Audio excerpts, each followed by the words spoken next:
Hello, Yannick. Are you connected okay? Yeah, I think so. Right on. Richie, how's the live stream going for the YouTube? Yeah, it's good. We're go. All go. Go, go, go. Go, Right go, on. go. Yeah, so we have Yannick Myson from Swarm Network, who is doing the Swarm Network AI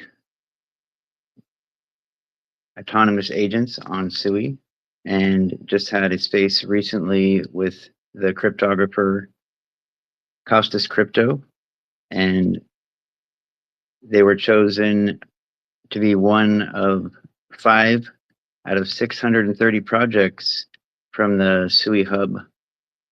And he's here to talk about AI and what they're doing and finding the truth. And they also have the roll up news feature where you can put roll up and tag roll up news and get a reply back with a fact check. So we're great to have him talk about his project with us.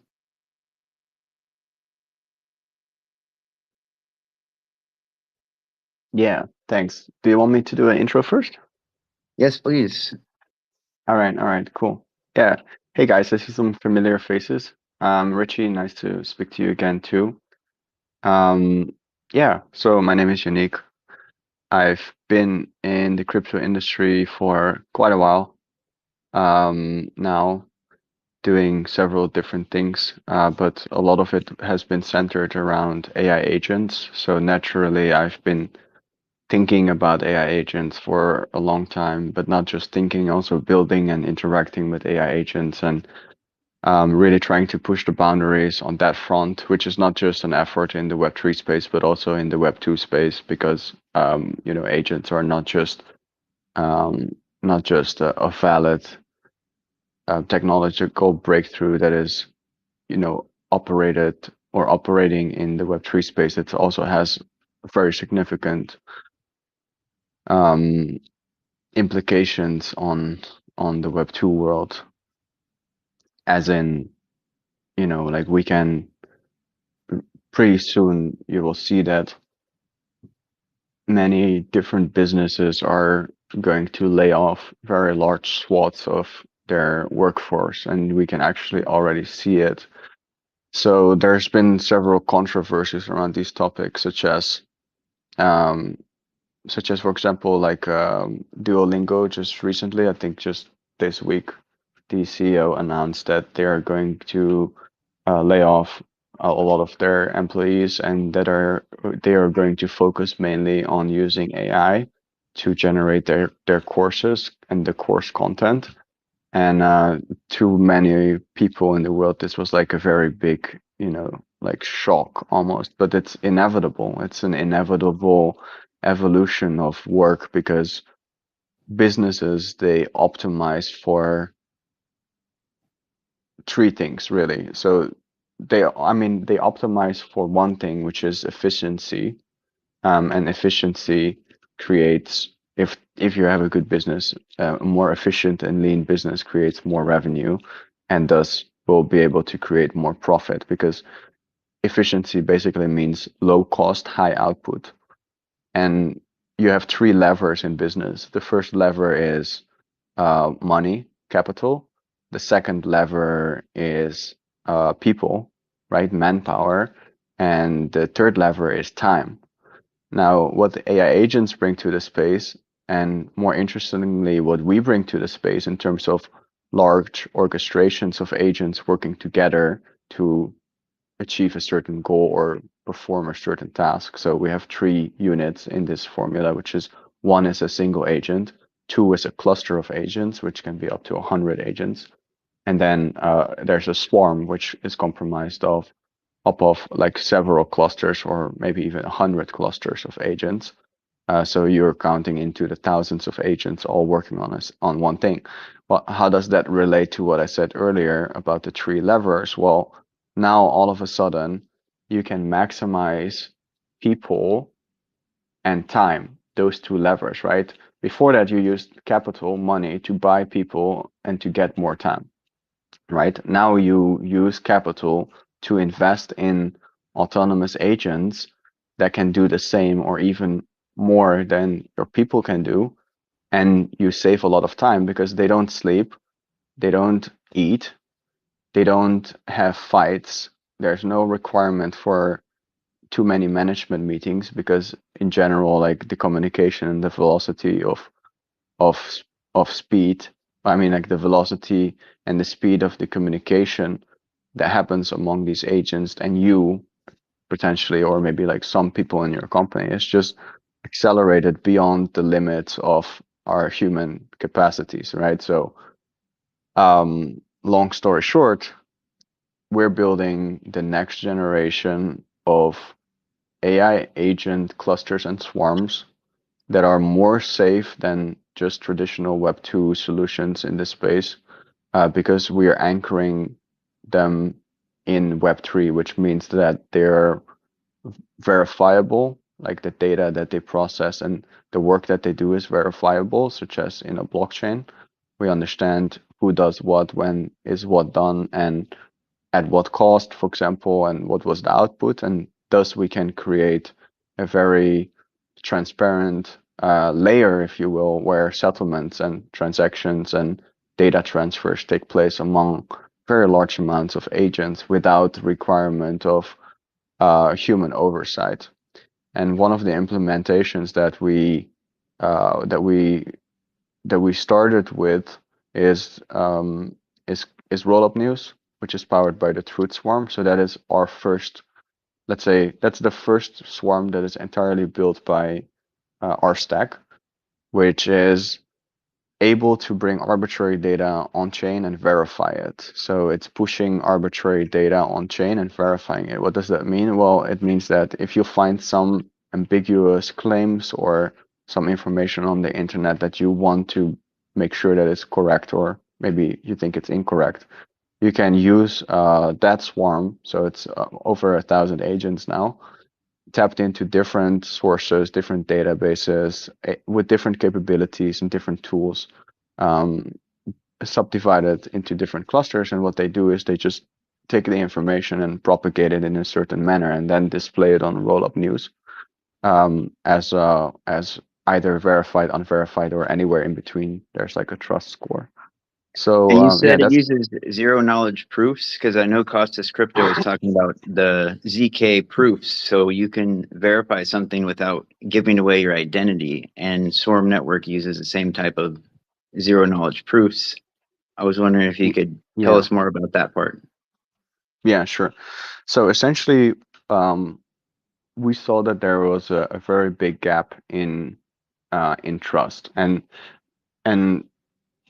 what does that mean, right? So trust means that um, like I can present you a piece of information and you can take that piece of information for what it is. You don't have to second guess it. You don't have to question me and my origins and like what is the motivation behind me presenting this piece of information. There's a certain, like from a technical perspective, there's like a certain score or a certain subset of metadata that verifies or that is transparently displaying to you like what is the origin of this content, where did it come from, is it backed by any like reputational uh, sources and so on. So that is something that the internet inherently doesn't have, which is a problem because like it's just one word against another, right? So we have all these security protocols like HTTPS, for example, but what they're mainly concerned with is that they're concerned with the origin of the message and the authenticity of the message, right? Just to verifying where it come from. But now what does it contain and whether what it contains is harmful or not, right? That's why computer viruses exist in this world, because there's no, the internet doesn't have a native function that does stuff like, checking the content. So that is also a positive thing. That's the freedom of the internet, right? So we saw an opportunity there because there is a requirement and there is a need for a network that only propagates verified information. And this is really important in, for example, the agent space, but also, like also extensively into in our own lives. It's important because we face bad information all the time, and bad information leads to bad decision making, and bad decision making leads to things like war and economic unrest and so on.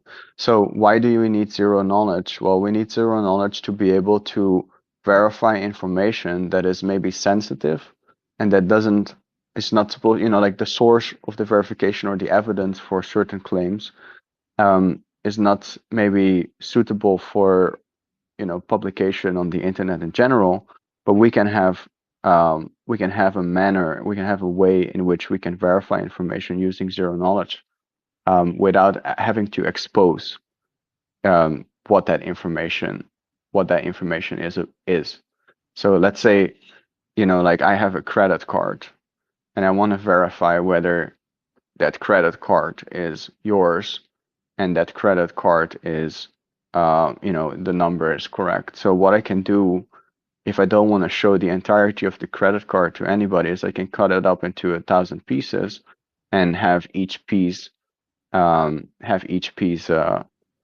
verified individually and then put it back together through some kind of like like algorithm that verifies the whole card essentially, right? But not a single person has seen the whole card. Like you only see like a very small piece. That's a very simple and very abstracted description of it, and that's not really how it works, but that's kind of how it works. So why is this important that we have this kind of technology? Like it's not just for us humans, but it's also for the agents, right? Like these kinds of like verified information and some information you don't want to expose, right? There's many different types of businesses, for example, that have in the world that have a very rigid, let's say, legal wrappers that don't allow their employees to expose the internal workings of the business. So, for example, like Coca-Cola, right? Like their biggest kept secret is their recipe for Coca-Cola, right? So like you kind of want to know what's in the Coca-Cola, right? You want to be sure that you're not drinking like something toxic or diesel, right? But so you can verify the ingredients, but you don't verify the process. You never publish the process as the business. So like even within the agent space, there will be requirements for this, right? Like not everything can be transparent, but you want to make sure that it's safe, right? Do you get the point? Yeah, so I think with this community here, they're asking me, why did you choose Sui Network? And could you tell us more about the airdrop campaign with roll-up news that's going on? Yeah, sure. Oh, Sui is really something special in terms of like infrastructure and its capabilities. Sui is able to give us a lot of freedom in terms of without getting into the technical details, like it is able to give us a lot of freedom on the asset and object level. So we can have like object nested in objects, and like we can have really complex structures of smart contracts and objects that interact with each other. And it's very fast too. Like the settlement is like near instant. So even if we would grow as a network and if our settlement layer would remain Sui in the long run, then we don't have to be worried that like at peak time, for example, that network is going to be congested and like the settlements will take a long time because like obviously like agents, they don't sleep, right? So where we have a conversation which takes us like 2.5 hours, that's like that's like a year for agents, right? Like within that time they'll have done so much more because what is really interesting to see is that right now if agents are communicating with each other, they don't even have to use natural language like what we are using anymore. There are other types of languages that are being invented that are more efficient than our language, and that can be used by agents, such as like tonal and frequency based languages that are just like bleeps, like like tick tick tick tick tick tick tick tick tick tick tick tick tick, like these kinds of sounds, through which they Like can. dial-up internet back in the day. Most Yeah, people it's don't like realize that that was actually the data, the sound that they're listening to. yes, yes, exactly. Yeah, that's a very unique insight indeed. Yeah. So yeah, so dial-up modems used to have these tones, right? And those tones were essentially like a language, which were just like the exchange of a certain information, right? So your phone was essentially listening to the dial-up modem in a way that allowed you to connect to, somebody else's modem. So you'd had this excruciatingly ugly sound, which like literally was like just a painstaking ugly sound. But yeah, indeed, something similar. It's even worse than that. So so yeah. So Sui just generally kind of like next generation blockchain, which has a lot of native functions built in, which we can use too, like the ZK stuff, like the true randomness and a lot of different features. And yeah, we get good support from them too, like I have a open line to like Costas, to like Jamil, to some of the other Myson Labs and Sui like leadership level team, and we get to interface with them and they get to tell us, like some ideas and think with us. So that's pretty nice to have, that's pretty good. Yeah, that Um, space he was actually in Dubai early for Basecamp when he made coffee using Sui Network. When he was talking with you about Swarm Network and how you guys had the best project out of all 630, I believe he said he thought that Swarm Network was his favorite, even out of the ones that were winners or got yeah, chosen. And I noticed too that some of the other projects didn't even start on Sui, where Swarm Network has been on Sui the whole time. yeah, And everyone here is most likely, they're Sui maxis and like AI. So they're also interested in the roll up news airdrop campaign and how that yeah, works, yeah. because that's something that everyone can start doing right now. Yeah, yeah. I just want to go back to what you said real quick about that we were the only project that was like natively on Sui. So the first thing that we did on Sui was launch our agent licenses, which are kind of like a pre-market model. You can buy an agent license, you get access to the platform that's coming soon, but you also get early access to tokens. So if you haven't heard about agent licenses yet, I suggest you go and check that out. So we launched that on Sui, and we've been building on Sui the whole time, and like a lot of the other projects, they were not really on Sui. They were not natively integrated with Sui. Most of them were, I think, either EVM or pre-product. So out of the whole batch, we were the project that was already like really far ahead. And we can feel the difference between us and the others in terms of like skill and scope. Not that they're not good projects, they're really great. But I think that we have an advantage, that's for sure. So yeah, roll up news is really cool.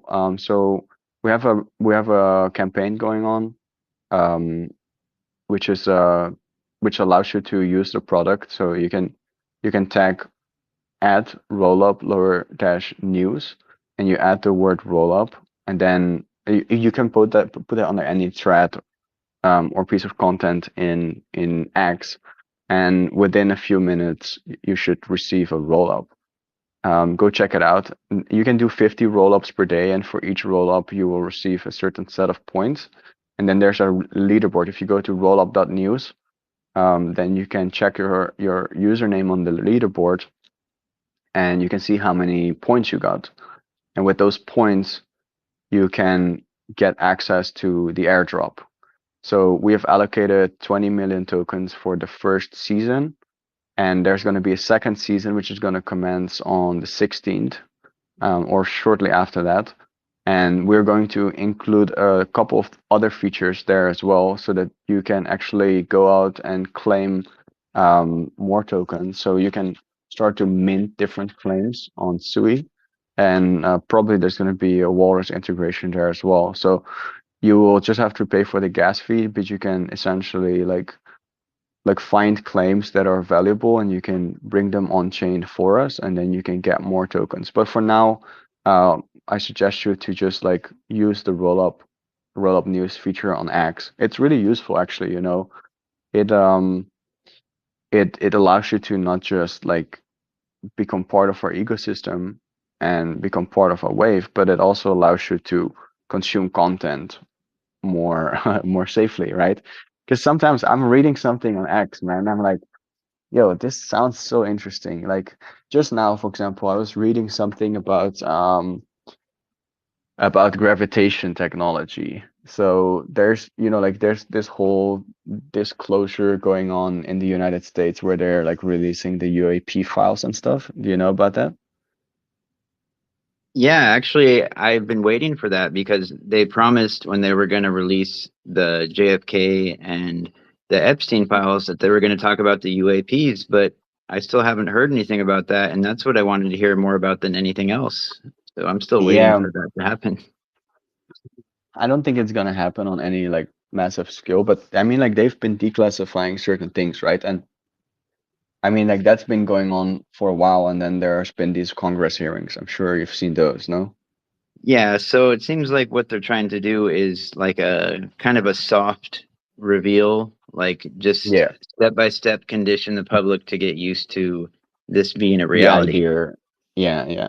So anyway, And go ahead. so yeah, sorry. So there was this guy I was talking about like this gravitational technology, like rotational gravitational technology, and he was making the case that the Soviet Union has already been developing and looking into this technology for a long time, and that there was like a suppression of certain scientists and inventors in the US that were trying to work on similar technology, but then there were government agencies that came and shut these people down and literally like ruined their lives. And I was like, wow, that's very interesting because that is something that, you know, like would be pretty important if you think about it, right? It's like, oh, we're working on this kind of like gravitational device, but also energy device. And then because that's something that the government wants to control, like individual people are not allowed to experiment with this type of technology. So I thought that was like really interesting. But then I used Rollup to try and figure out what was really going on. And then, like a lot of the stories that that guy was mentioning were really, different from how he was telling it. And I was like, okay, well, there's, too many sides to the story. It's not easy to figure out what is true or not. But anyway, some of those cases were really well researched by public investigators and kind of like these like like citizens journalists, and they uncovered a lot of like interesting stuff. Like some of the those people were just straight up frauds. They were trying to defraud people, but some of them were actually inventors and they were really onto something, but they weren't allowed to, like do their Well, job. see, what I think what they do is they throw in people that are obviously frauds to make it all seem like misinformation to disguise the ones that were actually telling the truth. They go that deep and throw in misinformation on purpose to cover up the people that had the actual truth. That's what Yeah, how so I've that seen it. Yeah, so that was actually one of the arguments that I figured out through like looking into the deliberation map. So in each rollup you have a deliberation map, which is a propagated version of all of the comments and all of the discussions that happen underneath a certain topic. So there was also some points where they were mentioning that indeed. And I mean like, like that is the problem with information, right? Like there's so much information out there that like you don't know, you don't really, you can, it's so hard for you to discern on first interaction with any piece of information whether it's real or not. And we humans, we have all these like biases, built-in biases to allow our brains to like make by associations and to try and understand our super complex world more easily. So one of the biases, for example, is like, okay, availability bias, right? So let's say like I have two options, I have three options, I have three choices, and um, let's say like where I want to go on holiday, right? So let's say uh, I ask you, do you want to go to holiday to Spain, France, or Germany? Like, where would you, if you could choose anywhere to go, where would you like to go? Spain, France, or Germany? Right? You'll probably be inclined to choose either Spain, France, or Germany. But I'm asking you a question where, if you could go anywhere, where would you like to go? You know, maybe you want to go to, I don't know, South Africa, right? But because the options are available, you limit yourself to those options. Another thing, you know, which is more relevant to information is, okay, like for example, like authority bias. I name the bias non-scientifically, but you will get the point. So if you trust somebody because they are an expert in a certain domain, let's say like I trust you because you're a Sui expert. You know, like I know that you know a lot about Sui. So I will take whatever you say about Sui and I will think, all right, you know, he knows a lot about Sui. It's probably true. But the bias goes like this: because I assign authority to you, now you come and you tell me something about Ethereum, and I will trust you because I think, oh, he knows a lot about Sui, so you know what he says about Ethereum is true too. And then now, you know, like you're gonna talk about some kind of like medical, I don't know, medical recommendation.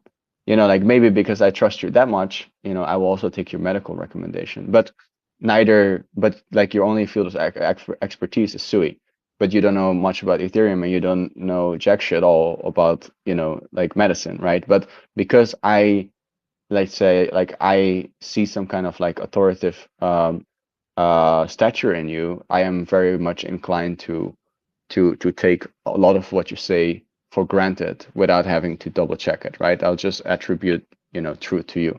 You see this a lot with things like, you know, like guys like Joe Rogan, for example. You know, like diehard fans of Joe Rogan, they really think that whatever he says and whatever they discuss on the podcast is true. They completely forget that it's a conversation. Like he doesn't know what he's talking about. He's interviewing somebody, right? Like he's asking questions. He's trying to unearth information. He's in no sense or way like confirming or falsifying like the validity of what anybody says. He just thinks that a person that comes on his podcast is an interesting person and he'd like to talk to them. And he thinks that that person has an interesting story to tell, right? But that doesn't Yeah, automatically mean that those people are like always telling the truth.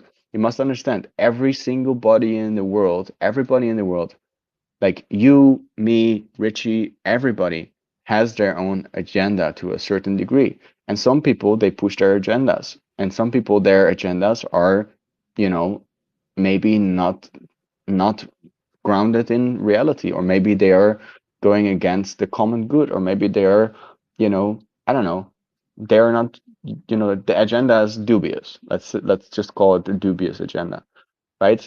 But those people can still like, you know, like present themselves as if they're really good people, right? You never know. So you always must take like information with a grain of salt. So what is cool about Rollup is that you can now like take information and like before you consume it, you just go one step deeper and you're like, okay, well, what's being said here? You know, how's the analysis of this content? Then you can see like, okay, most of it is verified, or most of it is falsified, or it's somewhere in between. Okay, am I now still willing to go and read this piece of content? And am I reading it in the same way? No, you're not going to read it in the same way, because now you understand that, you know, like a lot of the things that this person is, you know, like trying to promote, you know, might be true, but nobody has verified it. So are you to believe it face value? Maybe not. yeah, that's one thing I've learned. No matter what I read, I never just believe it. I try and be skeptical about anything I read, no matter who it's from, and always try to see at least both sides of the story. And if I Yeah. don't know something, I have no problem saying like, I don't know about that subject because, I don't Mm. like people that just try and pretend like they know about everything. And I do know a lot about Sui. Not an expert on Ethereum, but definitely have been, in crypto a while. And I noticed, in your AMA with Richie, months back, you said that you're really trying to make something to give back and leave like a legacy of helping everybody and Yeah. doing something that's beyond yourself. That's what I love about And Storm. It's so the scope is so massive. It's huge. Like even before Yannick, when you were talking about the implications of AI and how it affects not just the community of investors in cryptocurrency, but it's way beyond that. It's so much Yeah. further into every single scope of every aspect that every human is going to be feeling in the future. That's where Swarm and your vision is looking. It's not about a small circle or a bubble. It's about an actual growing narrative which is playing out right in front of us as we're aging, right? Just and Yeah. this is it's you don't see it often. You know, it's I've covered projects for 5 years, and I can really count on one hand the projects which have come across in the past, which are looking at the scope that Swarm is trying to tackle. Right, it's just a giant narrative. Um, and It is Yeah. definitely a behemoth. And yeah, what it you is. said earlier, Good I word. never got to mention it. How you said about Duolingo is because what a lot of people don't understand is ChatGPT, even though in its 3.5 model you could speak to it, but all it was doing was translating voice to text and then text to voice. But as soon as they came out with their advanced voice model, it's actually starting to interpret what you're saying by audible interpretation. It's not converting it to text, it's actually listening to you. Yeah. So, as far as language learning, that pretty much does away with Duolingo completely because it can hear exactly how you're pronouncing it and it can pronounce it back to you and tell you how you're not saying it right. It can actually hear you instead of your words being converted into text. And that creates a whole different dynamic, especially when it comes to language learning. Yeah. So, you And have to be able to adapt.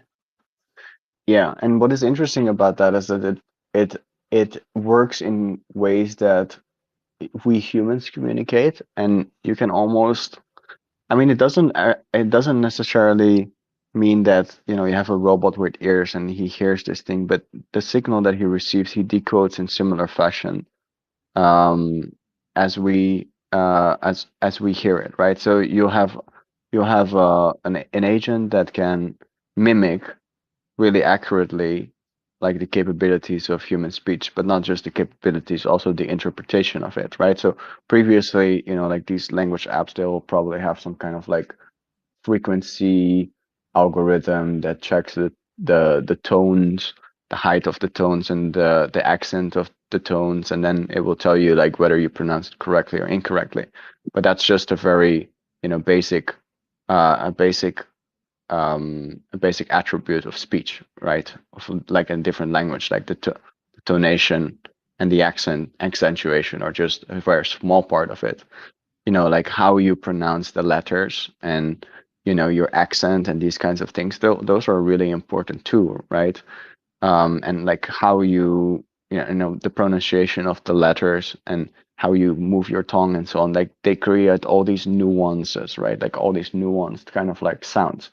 But previously, these language learning apps, they were not able to recognize these things. But now you have like native, you know, like language endowed robots that can, right? So they can communicate with you on a very realistic level. So another really great, you know, like thing which I like with which is AI driven, obviously, it's like, do you know the 11 reader, which uses like AI, like text to speech? You can just upload any PDF document and it will just read it out to you like it's an audiobook. Yeah, I And it's use that free. all the time. It's very useful. Yeah, it's really nice. It's very neat. It's very neat. Like these kinds of technologies, man, like they're really game changers, you know? And coming back to the point, yeah, that Richie made, it's true. Yeah. So my personal motivation is like I don't have to work anymore. I'm not saying that to boast, but I'm just saying that like certain people like okay, I will just not say you can say certain people. I'll just relate to myself. I used to work for money, and you know I thought that okay, I'm doing this work because I can I can earn money, and once I have earned enough money, I will be able to just do whatever I want, just relax. So, and then at one point in your life, you might or you might not come to that point where you're like, holy shit, now I have everything that I could ever wish for. I have a beautiful wife. and I have a kid, I have like more money than I can spend, and all of a sudden, And your purpose and congratulations, by the way, Yannick. I know you recently had a son, and I think yeah, yeah, thanks, congratulations. man. That must be Thanks. amazing for you. I'm glad to hear Yes, that. it's really a big change. We can talk about that a little bit later because it really changed my perspective again. But anyway, so then all of a sudden you get to that point, right? And you're like, damn, like, so what is the purpose of all this? Like, what am I supposed to do with all this, right? Like, it's all a big dream, but then you realize that actually, wow, actually, in hindsight, the journey towards that point was much more enjoyable than, getting to that point. And then from that point onward, your whole perspective on the world changes. And I'm I mean, I'm a big proponent of doing good, and the things that I've done before were always uh in the spirit of some kind of like community or some greater good or some like optimization of an organism or organization or whatever, right? So but then you get to think about like what is it that you can really do with your time now, and what is it that would be impactful enough to permit yourself to spend time on it, right? Because like I don't know, my perspective changed so much where I was like, okay, I can do anything, but most of the things that I can do now, I could do, they might have been excited like when I thought about them like 5 years ago, but when I think about them now, they're like, that's not that interesting. I really love design and stuff. So I always thought that maybe eventually I would do something in like the like the high tech design world. But that is not interesting now anymore. It's like before that you were thinking about, okay, how can I make my career? But now you're thinking about how can I change the world? You know what I mean? It's like a different level. So yeah, so the reason why I love Swarm is because it's really broad, has very broad skill implications, but it can also really help people, right? So if we do a really good job at making the technology like really accessible through these no-code tools, then like anybody can use it, and it can really, really change people's lives for the better. It can become kind of like an entry That was point. a Yannick. That was a question that I had from some more people. How does the codeless builder program work? How do they make these forms work without being a technical person? Yeah. So it's really easy to describe, but I'm trying to find the words to explain why it's important. But let me just describe it first, yeah? So Okay. you use natural language, so you write like a manuscript or you write a paragraph, it doesn't really matter, but the more you write and the more specific you are in the requirements that you want your swarm or your cluster to adhere to, the better it's going to work. So let's say you want to create a cluster of up to 100 agents. You just write a piece of text, you give that to the system. The system then spins up those agents for you according to what it thinks is um, adequate and is required based of your briefing, essentially, right? So you say, okay, I want to create a cluster that is able to fact check scientific claims using the XRGIF database of scientific papers. And I also wanted to be able to cross-reference different papers on different claims. So not just find one paper that has the same claim, but I wanted to be able to find at least like a certain different, subset of certain like, types of papers and all different authors and so on, so we can really substantiate this information. And then I want to give a verdict on those claims, for example. So that's actually something that we built for Swarm's Truth Swarm. So then what happens is that the system spins up a bunch of agents for you, pre-programmed. The prompts are all there. The action space, so the tools that each agent can use are pre-programmed. And then also the way that the agents can communicate with each other is also uh, is also decided for you? So like, is there a certain hierarchy among the agents, or is it more like a free for all, like group chat based kind of like mechanism, like organic collaboration, or is there like a certain, structure? Is there like a leader? Is there like a researchers? Like how is this cluster of agents organized, and how does that work best, hypothetically speaking, right? And then you can just click deploy and you have it, and then you can start to use it. So that's how easy it is. But it doesn't mean that it's like going to be 100% accurate all the time. No, what it means is that it gives you, like 85% of the setup. And now it's up to you to go out and like figure out, okay, how can we optimize the leftover 15% to get 100% performance, right? So that will mean that, okay, well, I need to go and test, and I need to go and see if like this cluster that I created um, does indeed do what I want it to do, and then make adjustments based off that. But it's all natural language based. So you can just use English or Spanish or Chinese or whatever you want to make adjustments and to like guide the whole development process.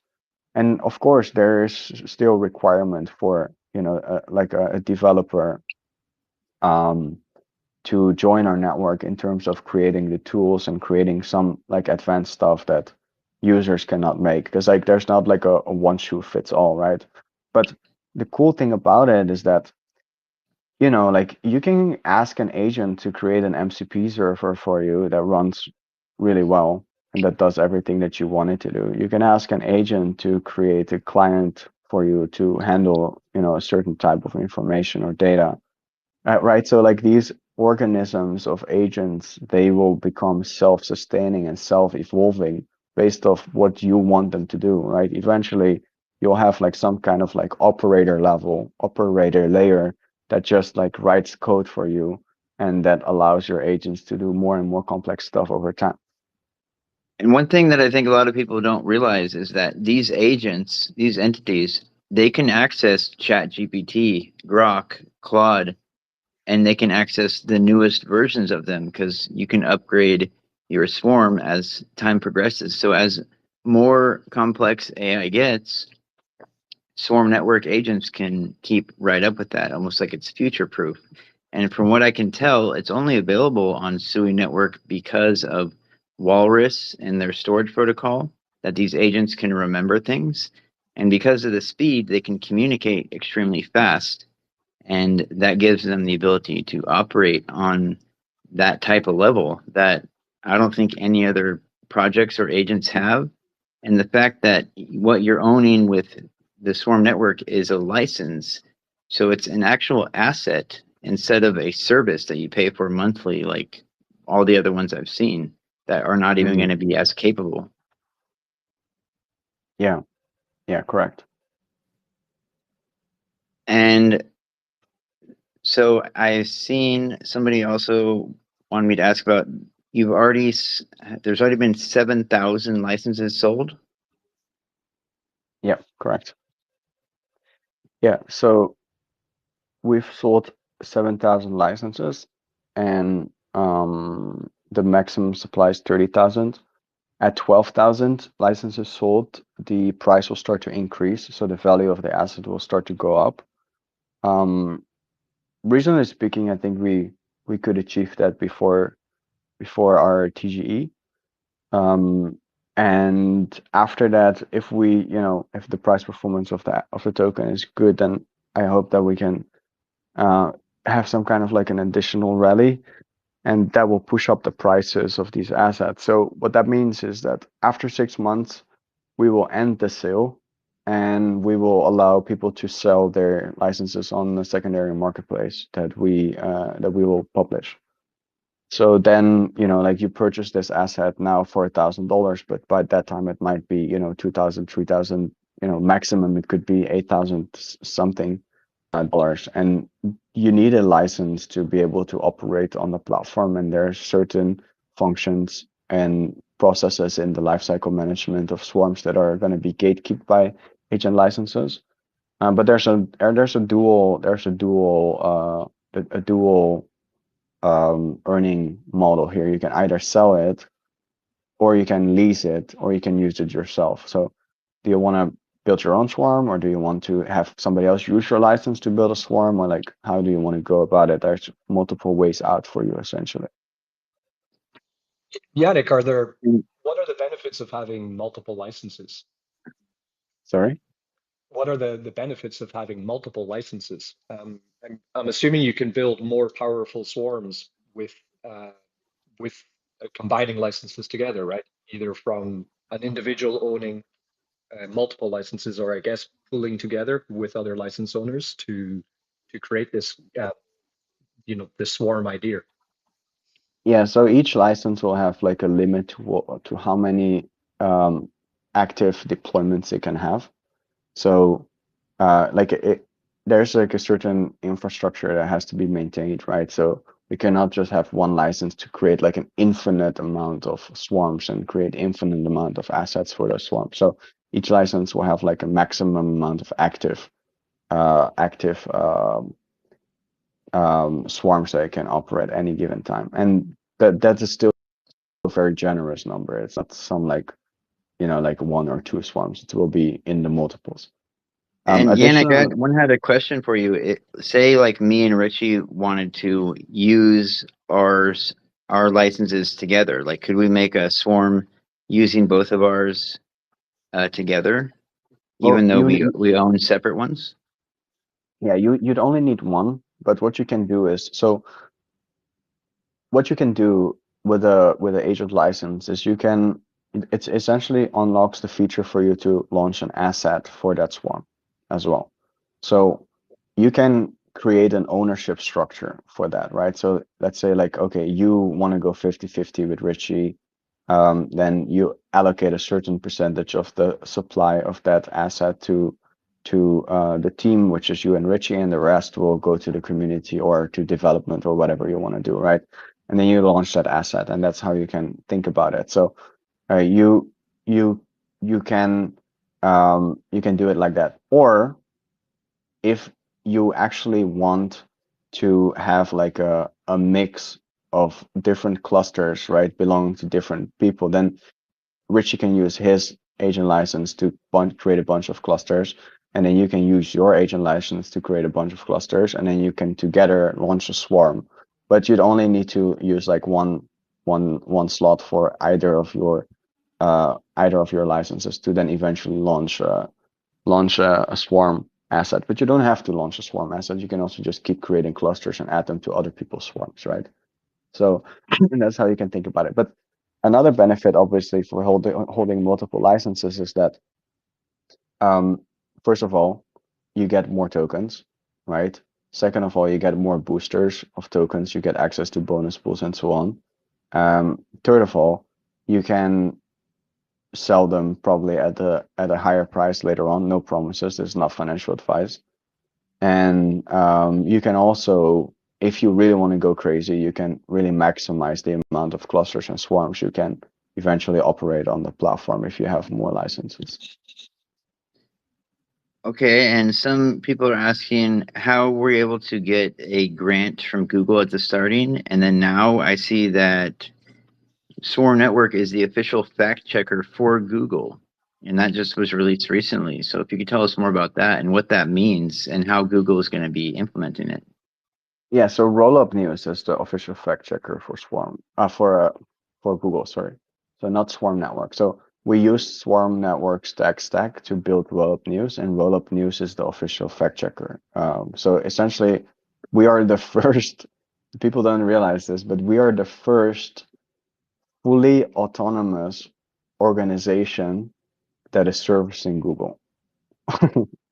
And I think that's something interesting, but I mean, like people don't understand this. So what that means is that Google has this fact checking kind of like a search and database where if you want to know if you only want to see information that's verified, you can use like a certain search function in Google, and we are the one providing data for this, and we are the one providing like links for people that want to find like verified information. So we are like an authority within the Google network of verifiers that verifies content and displays that content to users. So that's So something they're not really going to give you the credit up front. They're just using it as a fact checker and then displaying it as their own information. no, they will use our links. Oh, great.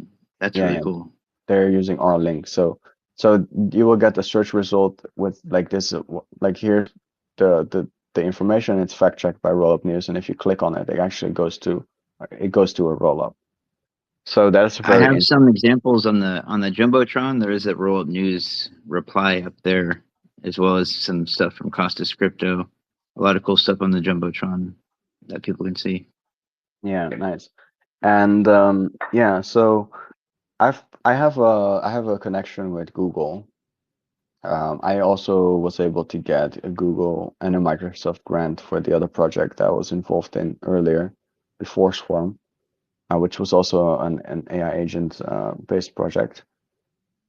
And that relationship I maintained, and yeah, uh, like the people at Google, they love to support new businesses, and ours was one that they found that they could support, and they gave us a substantial grant. So like it's multiple hundreds of thousands of dollars worth of infrastructure cost that we don't have to pay, and that's really great for us because there's still a lot of like Web2 infra that we need to maintain and build because agents, they don't just purely live on the Web3, right, on the blockchain. They interface with the blockchain, but still there's still a And lot of then infrastructure that has to be built. also about the Sui Hub cohorts. What does that mean for Swarm Network and Myson Labs? Do they help provide funding or access to walrus? Yeah. What does it mean that you were picked for that project? Yeah, so we received a investment. That's one. And there's a 12-week program that allows us to interface with Sui, with Myson Labs, with a lot of the partners, with regulators, with law firms, with market makers, with like literally anybody that we want to speak to within the ecosystem and the partners, we get access to. So to give you an example, I had like a nice basis with Costas the other week. For example, yesterday I had a call with a very talented lady from Mysten Labs to talk about kind of like product, marketing, branding. So we get access to them, and they're very talented people, and they give us their opinions and their thoughts, and they help us to And manage some, integration. So we also have like technical office hours with Mysten Labs. So we get access to their tech team, and they are able to help us with certain things. And then we have like marketing office hours to help us with marketing and like branding and community, like a bunch of stuff. yeah, that's amazing. So I'm not sure if did you want to take any questions from any of the listeners here, Yeah, or yeah, any sure. others in particular that you wanted to go over? Um, And and also, oh yeah, they wanted to know how do they participate in the roll up news, the airdrop campaign? Because I posted something about that on the Jumbotron. How can people participate if they don't have a license and they can earn an airdrop by using the roll up news feature? Because I think yeah, we didn't go into too much detail about that. yeah. So what you do is you just tag rollup under a post, as we described, and then you can check your leaderboard on the status on the website. So you can go to rollup.news and then you click on leaderboard and you find your X username, and you will see how many points you have and how many rollups you've done. Right now there's a limit to 50 rollups per day, and then eventually you'll be able to come to the claim dashboard, to this dashboard probably on the weekend. You'll be able to connect your wallet and claim your account, and then once we go TGE, you'll be able to just claim the tokens there. So people can earn actual Swarm token just for using the protocol, the rollup news Yeah, protocol. yeah, not just Swarm tokens, but also the rollup news tokens, the Truth Swarm token. So, so you Okay. get, it's a double whammy. So yes, you get allocation for the Swarm launch, but you also get allocation for the rollup news Truth Swarm launch. So, um, like when we talk about full lifecycle management, eventually you'll be able to launch your own Swarm assets, and the first couple of Swarm assets we will launch by ourselves as the foundation. So like the Truth Swarm and the rollup news is like the first one. And that will be fully community owned, by the way. We have Awesome. the red alert with her hand up. Do you want to ask a question? Yeah, Richie, Sure. thank you so much. And thanks to Wise. I really wanted to meet you. And I actually asked him if we could have you on because he Cool. was telling me all about Swarm Network and Roll Up News. And one of the first things I'm going to do when I'm not like messing with the space is to make sure I'm all plugged into that so that I can take advantage. But I was also just curious and wanted to circle back to something you said, I don't know, maybe 15 minutes ago about how, once you achieved a certain amount of things in life that you realized, oh yeah, you wanted to make more of an impact and Yeah. things like that with Swarm. So I actually invited somebody here who didn't know anything about Sui, and he's got his own blockchain. But I told him you should build on Walrus, and he's like, yes, cool, I'm sold. um and I'm sure he can tell you a little bit more about what he does if he's able to speak. But I know your token is on Sui. Would you possibly entertain partnering with somebody if they were also building on Walrus? And his blockchain is entirely dedicated to healthcare. He is, the code father, does decentralized science. And I mean, honestly, it's really incredible because they're partnered with several different hospitals and doctors and all kinds of things. And he is really making an impact because he built his own blockchain because he realized with all the compliance issues that he couldn't do it on another blockchain. And so Mm. to make an impact, that's why he did what he's doing. But I said you could make a larger impact if you built and perhaps possibly collaborated with Walrus. He's very interested in that. But it sounds like, especially because AI and DeSci go together, that Mm. perhaps there may be. Would you be open to something like that? Yeah, sure. I mean, like, there's a multitude of questions nested within what you just said, and I think the first thing I'm is like, sorry. no, that's okay.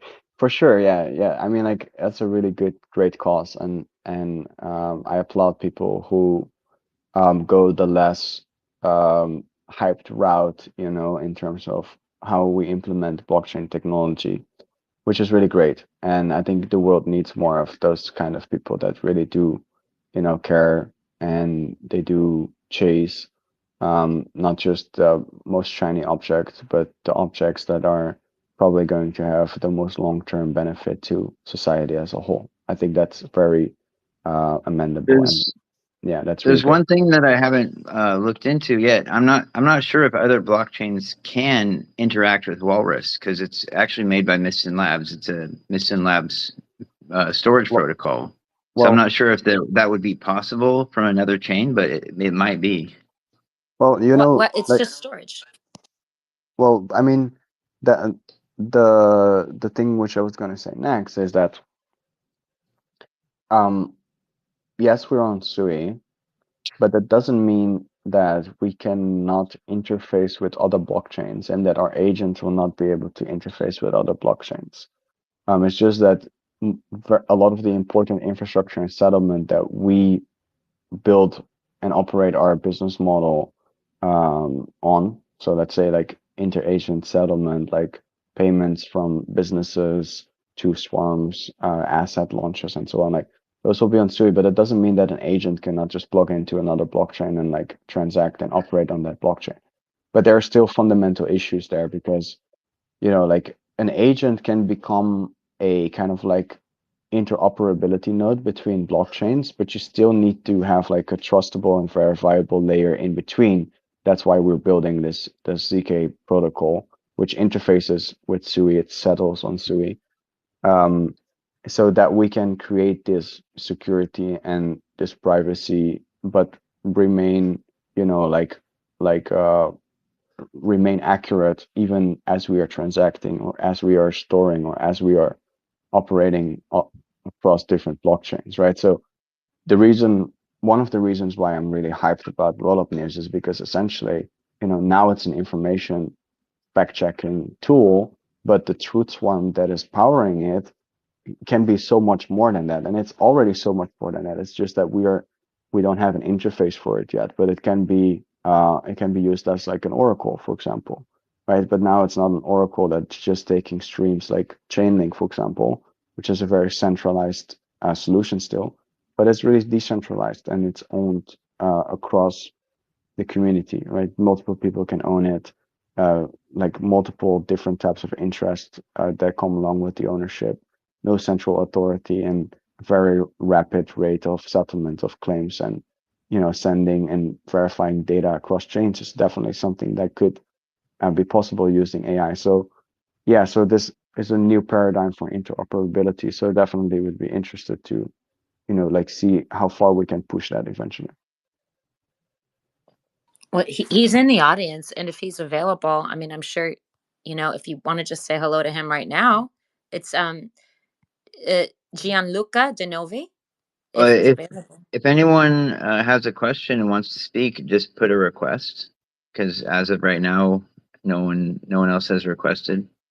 I know a lot of people, are kind of nervous to speak up, so I asked the most amount of questions I could that I believe the people wanted to ask, as well as some of the ones that I was already asked to ask about. But if there's anyone else, I have a question go ahead. about the rollup. So I noticed that when I was looking at the leaderboard yesterday, some of the numbers of rollups that are being interacted with per user is huge. I had no idea the amount of numbers that rollup was doing. What kind of Yeah. challenges have you met with the sheer demand that rollups actually seeing? I hadn't like because I Yeah, saw a bro, tweet from that you is. like a It couple was of weeks so ago. popular that We it had broke the to whole entire internet. we had to shut it down, man. Like we had to shut it down because Wow. so last week, I think it was like about a week ago, maybe a little bit longer than a week ago. We didn't put the limits on anything yet. So, and we were also trying to really fulfill every single request. So we were getting rate limited by Twitter because we were replying too quickly and too often within the span of like a few seconds. So I think it's like every few seconds you're allowed to make so many replies, and we're hitting the rate limit all the time because too many rollups were being made. Like so I guess like around last week we've probably analyzed around like 2 million claims.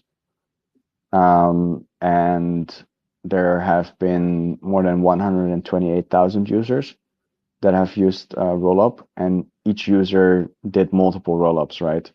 And the quality of the rollups is pretty good. Like people are rolling up like relatively interesting stuff, and people that are rolling up like not that great stuff, they're getting banned. So there were some people that are like rolling up porn articles and this kind of stuff, and we immediately banned those people. So we have some like some security checks built in as well. So you really will be rewarded for the quality of your rollups in the end. And if you perform like bad quality rollups, we'll just deduct points from your dashboard eventually. So yeah, we had to get. So we have another account which is called Omega the Doge. Omega the Doge is a very mysterious aspect of our ecosystem. Nobody really knows what he's up to. He's autonomous. He's autonomous, and we had to get Omega the Doge to subscribe to the pro plan for X API, so we could still fulfill a lot of the other requests because we weren't allowed to make more calls on our official API. We like hit the 4 million limit or something like that. So yeah, So we had to for we had to divert a bit, but yeah, everything is back on track right now. So, but because we had to, we had to make sure we can service everybody, we rate limited everybody to 50 rollups per day. and you still have to follow Omega the Doge for the rollups to work properly still, or is that not true? No, Omega the Doge, he just replies to anybody that follows rollup. Okay. And Dunny, I see that you requested to speak. He's actually a friend of mine, and he's really into AI. We talk a lot about our AI, endeavors, and he makes some really good content with AI. So, Dunny, if you have a question for Yannick, it'd be great to hear from you, since I know you really like AI. I do, yeah, and I've been waiting for this all week since I knew Yannick was coming on. I'm a big follower of the Swarm agents and network. The AI singularity is coming, and I think it's so cool that Rollup could potentially be working with Google, or they already are, that there can be an arbiter of truth and fact checking, and then that's almost like reality creating on the ways that that's going to affect the world. So that is unreal and really cool. I wanted to circle back on Yannick, and he said he had some new perspectives on being a new dad, and I'm just wondering what kind of cool new perspectives he was having recently. That's a wonderful question, man. Yeah, there's something really special about becoming a father. First of all, I hadn't expected it to be such a wonderful experience, like the experience of like bringing the child into the world. That whole process, I could never have imagined that it would be such a wonderful moments, like holding your child for the first time and, getting to interact with the child and, seeing that it's healthy and great. And it's a boy, by the way. And yeah, so the first thing I noticed was that your sense of purpose really shifts from being kind of like centered within you to now transferring like your purpose to your child entirely. Like it was like this moment of like purpose transfer, which was really interesting because before that, like I would always think like, okay, so how can I make an impact? How can I do this thing? Like, how can, you are so central to your life and to your world. Even you're married, even you have parents and you have siblings, but you're really centered around yourself because you're still trying to find your way into this world and your ultimate purpose has not maybe been defined yet. And I don't think that, your work or the things that you do are your ultimate purpose. I think, like having a child is probably one of those like really, really, really high spiritually ranked purposes. And that's really what I felt. And then, a lot less time for bullshit things. I need to be much more, I know I've always been very, like hyper focused and very rigid with how I schedule my days and my time. But now I really don't have time for small things. Like I really don't have time for bullshit. Like it's like, okay, everything has its place in my life now. I know what's ultimately important and I can really easily to discard all the things which are not that important. But maybe that I kind of like enjoyed, or maybe I hadn't really thought about why I was doing certain things the way I was doing them. But now, it's just this clarity, like this really, really, really profound clarity, because it's not just, life is not anymore about trying to figure out what I want to do. No, now everything that I do has a direct, immediate effect on on my child. And that is something which is very, very, very, very, very powerful. That is a really, really powerful thing. And to be honest, if you had asked me like 5 years ago if I would ever have children, I would probably say no. Yannick, have you heard of the chemical called oxytocin, where it's actually like a chemical reaction that happens when you're bonding with your child? Yeah, yeah, yeah. It's also something that you you generate more or that you release in your brain when you're hugging like loved ones and stuff, right? Yes. Yeah. Thank you, Yannick. That's a beautiful answer, and I like that it's brought balance and perspective and prioritizing the important things in your life. And it sounds like you got a really good head on your shoulders and a nice family. So thank you for sharing that. And keep following your project because I think it's really cool what you're building and doing. Thank you It, for the it question, man. it definitely is cliche, but having a child definitely changes you like a lot more than anything else, I believe. At least it was for me. Yeah, and people say that it takes away your freedom, but I think it's the opposite. If you can deal with if you can deal with yourself and you can deal with your child and your family, it gives you more freedom, probably. 100%. Was there another question? I know RJ is a speaker. I don't know if you had a question for Yannick, RJ. Yeah, I was actually, hi, Yannick, nice to meet you. I'm RJ. I am And developing Harmony Hub, a Web3 platform for music artists where they can mint and launch their music awesome. NFTs. Yeah, among other things. But I was just looking at your website and I'm really curious. You know, I really want to launch an AI agent for Harmony Hub. I think it would be amazing.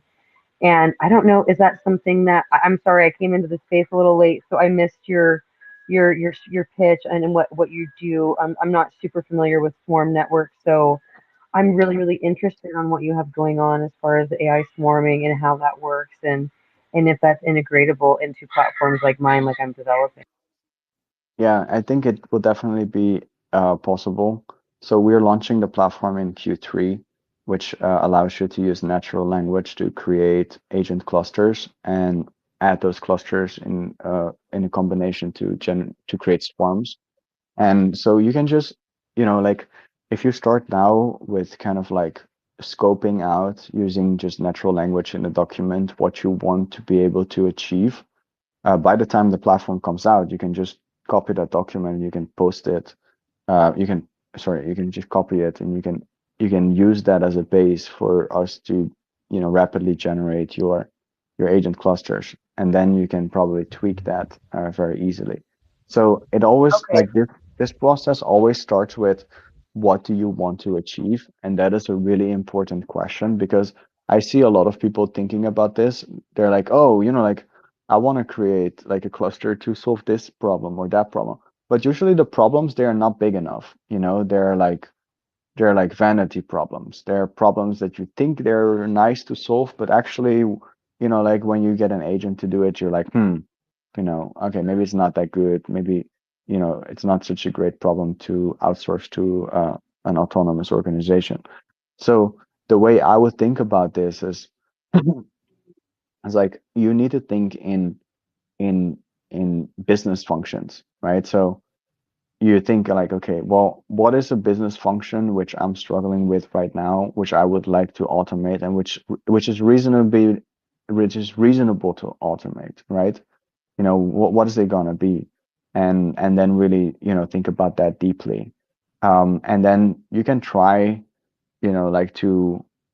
can try to get some initial feedback on how an agent would handle a certain process. You can spin up a GPT and you can see, if I give an agent this kind of information and how does it interpret this information and how can I make sure that it interprets it correctly so that you have some experience in tweaking a prompt because that's what you will be able to do eventually once you have like, let's say like a cluster of 10 agents. Doesn't mean that it's like set in stone and that's what it's going to be, like you still have that 20% or that 15% of the optimization to reach 100% efficiency. That's on you, which which is really simple, but it requires some understanding of how agents work, right? And how they change as you change some parameters around. And it's all using natural language. So that's why I really like to play around with like GPTs, for example, because it's a really good exercise for thinking about how to make an agent behave better. It's kind of like using natural language to write a set of instructions for better behavior. And then, yeah, the tools you don't have to worry about too much because the tools, they can be self-generated. And if you have like certain endpoints that you want to interface with, so for example, maybe you have certain services that you use, and they have APIs, so then it will be really interesting, but also really easy to integrate with those, because the agents can do that by themselves. Okay, well, yeah, because the reason I asked, so there's going to be three different things, three different platforms within Harmony Hub. So the first one is Melody Mints, and that's going to be the launch pad where you can mint and launch the NFTs, the music NFTs. And then the second one is the Chord Collective, where it's going to be like the marketplace for the NFTs where you can buy, sell, and trade and stake or lock up. And then the third is going to be Soundstream. So my goal is I think a swarm would be great because there's several different platforms within the hub. And I'm also trying to onboard people through music, in real life. And I want this to be accessible like globally. So I want people to be able to buy with fiat or crypto, and just make it very user friendly. And so I feel like it would be super beneficial. I don't know. I really would love to pick your brain at some point if you have time at a later date. Not obviously not right this second, but I have so many questions, and maybe you can help me with them because I'm not super familiar with AI agents. I'm trying to learn, but I'm self-taught in all of this stuff, and it's a little confusing. So just the way you're breaking it down is actually giving me a way better idea of how to go about that. I do use AI often. I don't necessarily use it for education, but I use it for I do generative text and stuff like that. I'm very creative and I design art and stuff like that. So RJ, I mean, remember, I'm helping you with your project. I know a lot about AI, and I'm working really close with Swarm Network, and I know all about it. I can explain all that stuff for you anytime because I'm already going to help you with what you're doing. I can tell you exactly how it can work for your metal. as far as integrating and stuff like that, I mean, it's on a huge scale. So I mean, I would love to talk to both of you about it. Obviously, as feel you know, free to follow me and DM me on Twitter. okay, I did shoot you a follow, so thank you for that. Awesome. Just remember, I think maybe you missed, these are not LLMs like GPT and Grok. These are autonomous agents that can actually access ChatGPT and Grok and Cloud and use them all to their advantage. And then it uses Walrus as a storage layer so it can remember things and they can talk to each other. You can assign tasks to them. You can have one agent be a reception for people wanting to apply to Harmony Hub. You could have another one act as like a customer service agent. You could have another one to act as a moderator for your Telegram or Discord. Anything that you can assign to a human, you can have one of these agents be assigned to, and they can all talk to each other and have different authority levels. So you can even ask ChatGPT, like, what can I do with an agent swarm? And you'll get some incredible answers. Well, thank you. I mean, it sounds amazing. I definitely could use the help. I know that, especially as things get developed more. I think it would be really beneficial for the platform as a whole, especially with onboarding and with the educating and stuff like that. I think it's a great idea. So, anyways, thank you so much for your time, Chief. I super appreciate you. I'm really, really interested, and I would love to chat at a future date in YouTube wise. Thank you so much. He's Awesome. Chief Thanks, Truth, RJ. but his name is Yannick Myson. He is the Chief Truth, though. Okay, Yannick, thank you so much, Yannick. It was very nice to meet you. You too. Red, you have another commentary? Well, of course, it's me. I'm not shy. So since he is actually Chief Truth, I mean, I've just heard some sort of mixed things about this. So, um, do you see Swarm Network being able to integrate neuromorphic AI in the future to boost data processing in decision making? And are there maybe benefits and challenges that might arise from using this? Or do you think that neuromorphic AI is bullshit because you are Chief Truth?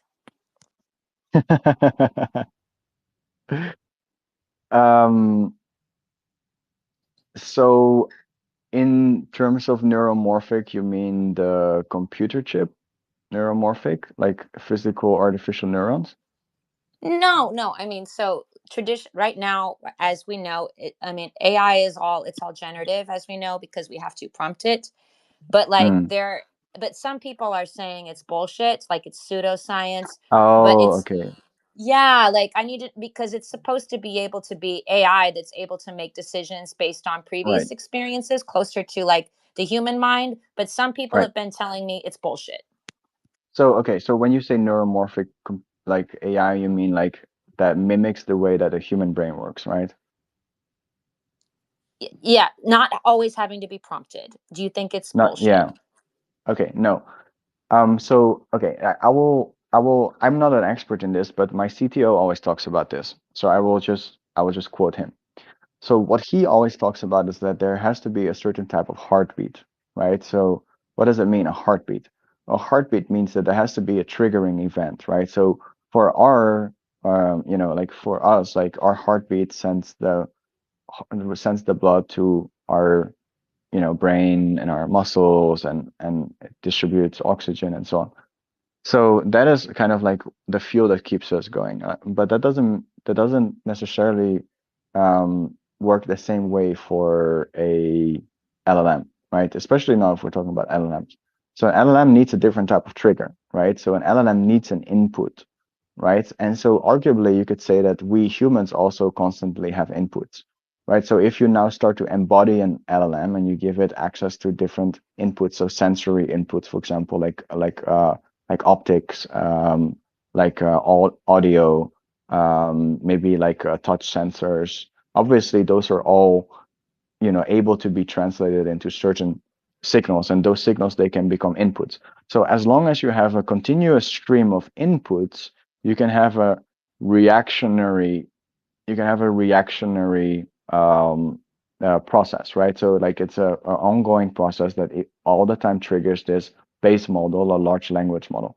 But the large language model is not the core. Okay, it might be the core, but it's not the sole process that's going on, right? You can see it as our brain. So our brain has multiple different, like different areas, right? You have your hippocampus, you have your amygdala, you have your whatever, your pineal gland. You have all these different areas of your brain that are responsible for different things.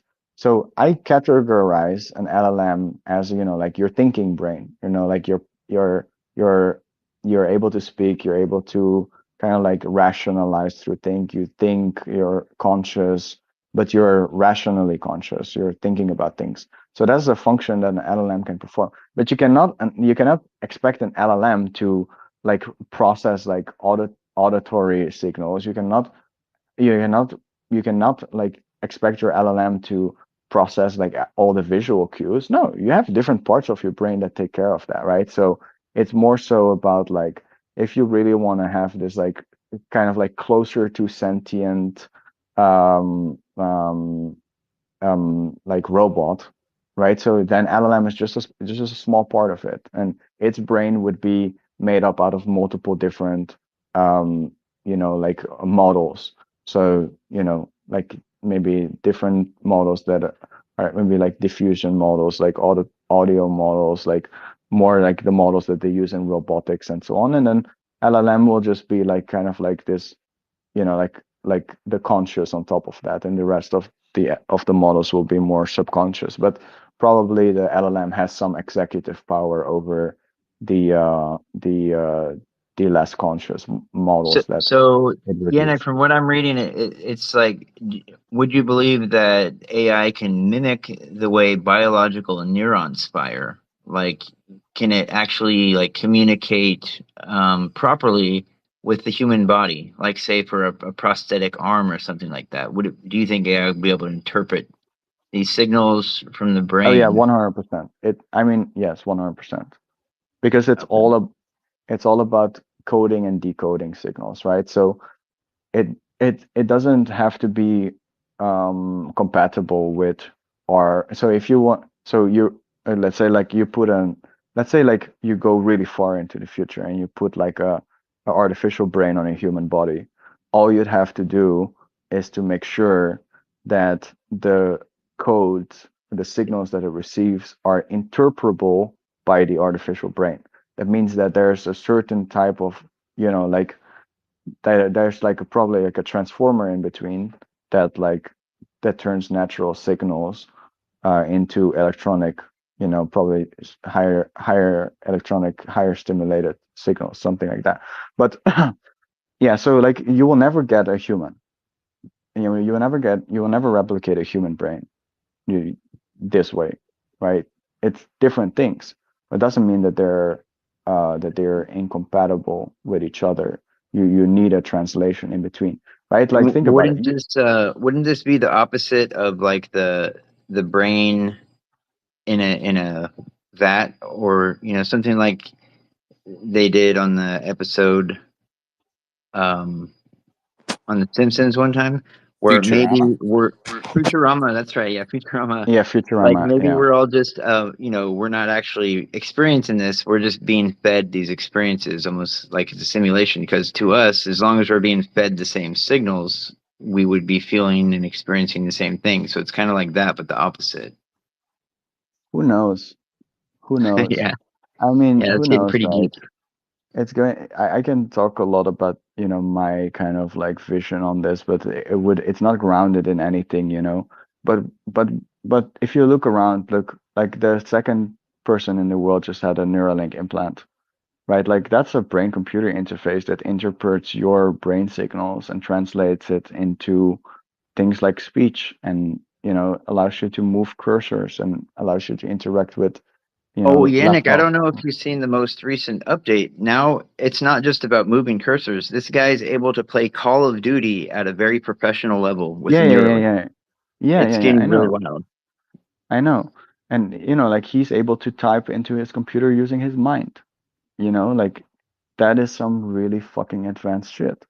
And that's the reality of it. So I don't really understand why people have such a pessimistic view on, like on computer science and robotics and LLMs. And yeah, sure. Like I mean, like we're not trying to replicate humans, right? Like if you talk about like neuromorphic, like or just like human identical to human cognitive function in a computer chip, no, it's not a brain.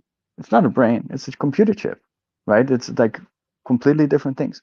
Well, what's important? Well, it's important what you can do with it, right? Can it become an extension of our cognitive capacities? Can it improve our cognitive capacities in such a way that we can utilize it to build a better world? I think the answer is yes, and I think that's what's the most important. So, who cares if it's not, like the same as a human is? Like, it doesn't matter.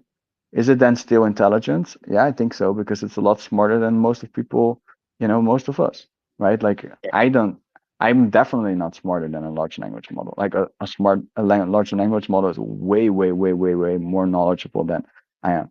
And yes, it does hallucinate, maybe like even 80% of the time, but it seems like to be hallucinating pretty correctly. And then, like you go back to like, take that notion of hallucination back to what we're just talking about the brain in the vat kind of Futurama thing, or maybe take it back to like, like religions, where in some religions that they say that we're just all dreaming, right? Like, yeah, just you're touching on the subjectivity of experience and you're abstracting the problem, into some kind of like Well, theoretical realm, and on a nobody more knows the answer serious to that. note, I feel personally like people shouldn't be afraid of AI taking over, because to me, where I see it going and what it's already doing for me is it's an augmentation. It's a symbiosis with humans where we work together and we exploit the advantages of AI to improve what we're already doing. I don't think they're ever going to just take on their own thing and start forming their own agendas. Like, I just don't see that Yeah. happening. And also, like, EMP devices, right? Like an EMP Yeah. device is able to Yeah, like it could shut everything down short immediately. short circuit literally any type of electronic device. So if you're afraid of like AI taking over, like the world, like embodied AI robots taking over the world, well, there's a really simple solution for that because they have an off button. Like your off Exactly. button is a bullet in your chest. Their off button is like their Electromagnetic pulse. yes, an electromagnetic pulse that short circuits or maybe even fries their chips. they're whatever. There was a So solar flare over Canada, a long time ago where there wasn't much technology then, but if it was today, it would have taken out power grids and all kinds of stuff, that came from a solar flare, which is kind of like a mega EMP. yeah, So it's a good thing it happened when it did. yeah, yeah. Uh, So um, yeah, I mean, let's take one more question, and then after yeah, that, little little shits. shit. What's up? Hey guys, I have a question for Yannick, and I'm going to give a brief talk just to kind of lead up to the question. So 3 years ago, I worked on a AI project. It was for predicting predicting results in sporting contests.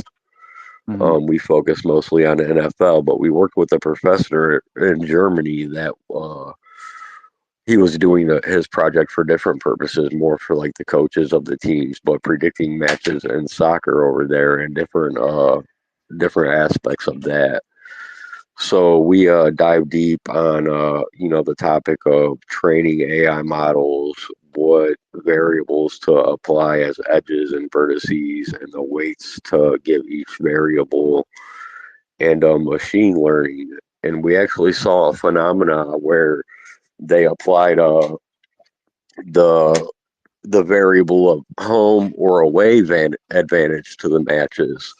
Hmm. And the AI algorithm actually, through machine learning, updated itself and lowered the weight associated to that value. And then the following year, after being updated with the results of matches, completely eliminated that. And we're not exactly sure why, but we think it didn't. It, that the AI, in a sense, thought that the home or away advantage in that sport wasn't a huge factor.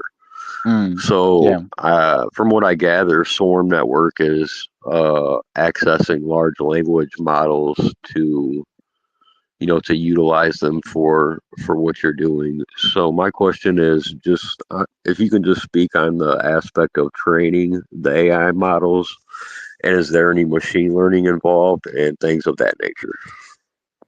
Yeah, sure. So the training of models is really interesting because, like as you said, um, it's essentially a very complicated form of statistical analysis of statistical computations that it does, right? So you have like if you understand statistics and you understand statistical analysis, then you can relatively easily grasp on what happens inside a large language model because it's all kind of like probabilities, right? It's all predictions. It's all statistical and mathematical equations, if you really want to break it down.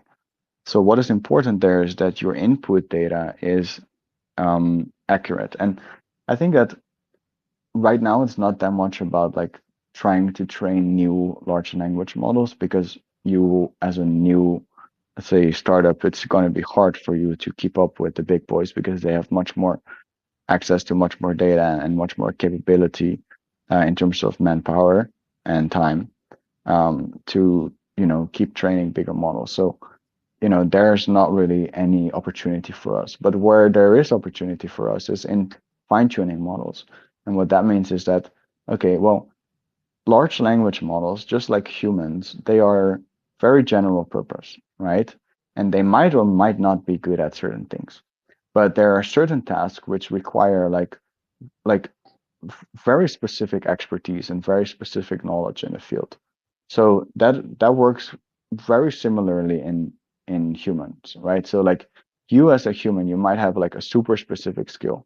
So let's say like you are a designer, right? So UI UX designer. So your expertise is in that field. So you know a lot of things which are really not obvious. They're not common knowledge, right? So they're derived from your experience and other people's experience that you've interfaced with and maybe like courses that you took and so on. So they're not like common knowledge in public domain, right?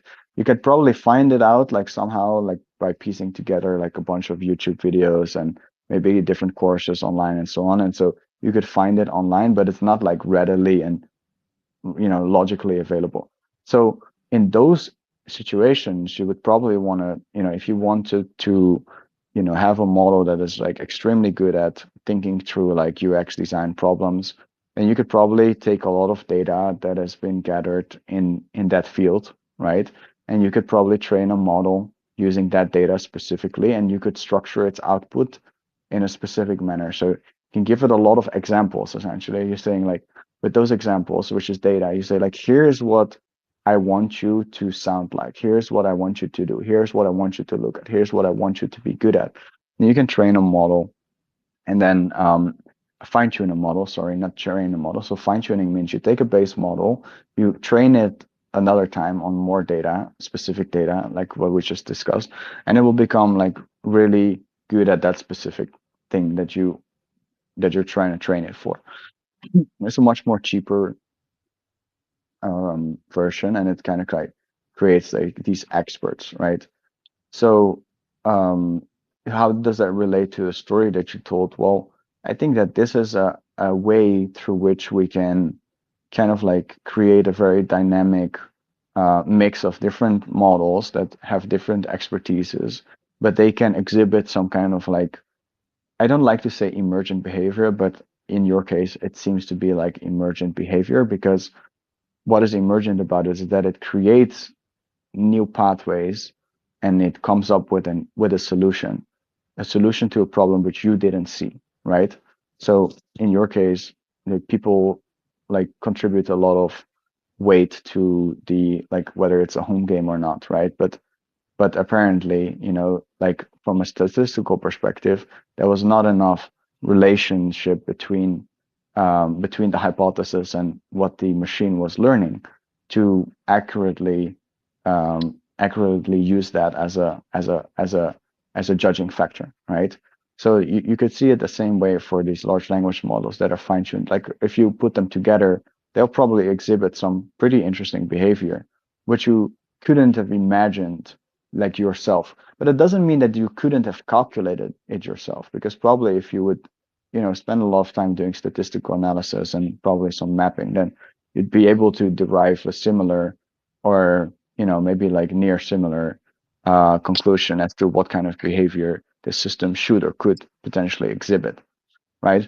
And one thing I want to mention is that they're not all, and the reason why, for example, in statistical analysis and things like, like using a large language model for e-commerce, for example, like the reason why people will train like using different types of data sets and retrain or roll back is because sometimes, like you train more, but the efficiency doesn't increase, right? You train a model to become better at like suggesting, content. Maybe you've overtrained the model. Maybe it's just getting confused, and maybe like a previous version was actually better. So there's, like it doesn't always mean that you always, can keep continuing to optimize. There's not like an endless optimization. There's also cost, just like a human brain. It's like the more you put in, the more you have in there, but also the harder it's gonna be for you to like remember very specific things potentially. And then you will need some certain kinds of triggers to initiate this memory recall, and you'll be able to retrieve information. But like if you only have a very narrow specific set of information that you always work with in your brain, then it's really easy to recall, right? So the same works for those models. It's not like I don't think, I mean, like I don't have enough knowledge to say this for sure, but it seems like from what I've read and the research papers that have come out recently, that's not infinitely scalable in that manner. And Yannick, so I know that you have to get going to another meeting soon. So I wanted to ask you what you wanted to say to kind of end what your goal is here, and also, of course, what everyone always asks: do you have any alpha for us to know about what's coming up in the future? Yeah, I can give you like a little bit of alpha. So probably in the next couple of days, we'll have like Wallet Connect and some new quests up for rollup. So like stay tuned for that and make sure you're early, because like if you're early, you can get more points because they're gonna be rate limited per day because we have too many users. And then yeah, I mean, we are working really, really hard on the TGE. So that's like our main focus right now is getting everybody lined up, and we are making a lot of great progress on this. So that is one thing that I want to share too. If possible, And could you touch maybe on the recent partnership with the other AI agent? which one are you referring to? The The Pundi? partnership, yeah, that one. Yeah, so we are cross integrating with a lot of the other AI kind of like platforms and frameworks and so on. So what we're trying to do is allow people to bring in agents into their clusters, and those agents they will obviously have to use, some kind of they'll have to solicit some kind of like access through agent license leases, for example, to become part of your cluster or your swarm. But we're opening up and we're integrating with a lot of AI, agent builders, agent frameworks, and so on, so that you can, allow them to enter your clusters too. So this is really kind of like our effort into trying to onboard a lot of people onto our standards so that the whole space becomes more interoperable. And you believe the TGE is still set for sometime in Q2? I mean, we're working very hard. I'm not gonna promise it, but we're working on it. But it also really depends on, like the And altcoin. Sui just did pass $4, and Bitcoin went over 100,000. I don't know if you've been Yeah. checking the charts, but it's cooking. So hopefully it stays that way. Yes, yes. I really hope that we can persist this trend. Like back at 102 is really great. But yeah, so the altcoin movements seem to be very positive in terms of like the top like 100, 200. But what is more important is that, the lower rank of assets, the new asset launches, they go very well. But anyways, I mean, it seems like it's a good time for us to go. Yeah, thank you so much, Yannick. I really appreciate you coming on here. It was a pleasure. Sui and AI are both of my passions, so this project was like the most amazing thing ever that I've seen. And I've been watching since you did the first AMA with Richie on Crypto Mischief, way back when. So very excited that you were able to be able to show up here and talk to a different community about what you're doing. Yeah, thanks, Yannick. And Yeah, we all will. good. Really good catching Yeah. up with you. Thanks, guys. Yes, thanks, guys. Thanks for letting us. Thanks for having me again. Thanks for letting us pick your brain. No worries, no worries. And I'll be That. continuing this space to answer questions as best I can with Richie and stuff if people have any more questions. But thank you so much for coming on. I really appreciate it. Bye bye, guys. Appreciate it. Thanks, Yannick. Right on. Nice. That was amazing. I'm so Yeah. glad this is a recorded space because man, I'm gonna have to go back. I'm gonna have to bookmark Oh, it and it's go back better. and Red listen. Alert. It's even better than that. I believe Richie has been recording this on his YouTube channel the whole time. Yeah, Is that correct? Yeah, it's there. It's still recording, actually. It's doing its Yeah, thing. That's you guys can go amazing. to Crypto Mischief YouTube, and it's live, and everything on here is going to be on his channel as well as recorded on the space. Because the cool thing about having it recorded on YouTube is you can see so much more. Because when you listen to a space on record, it's not, or on replay, it's not the same. I think sometimes the jumbotron, everything was up there, is missing, and it's just a lot better having that whole visual field. And most likely he was probably pulling up stuff that we were talking about. Actually, Since I haven't been. I was cleaning my house. My wife's been away for 6 days, and she's coming back today. So I was like, okay, I better Hoover, better do the dishes, better clean the clothes.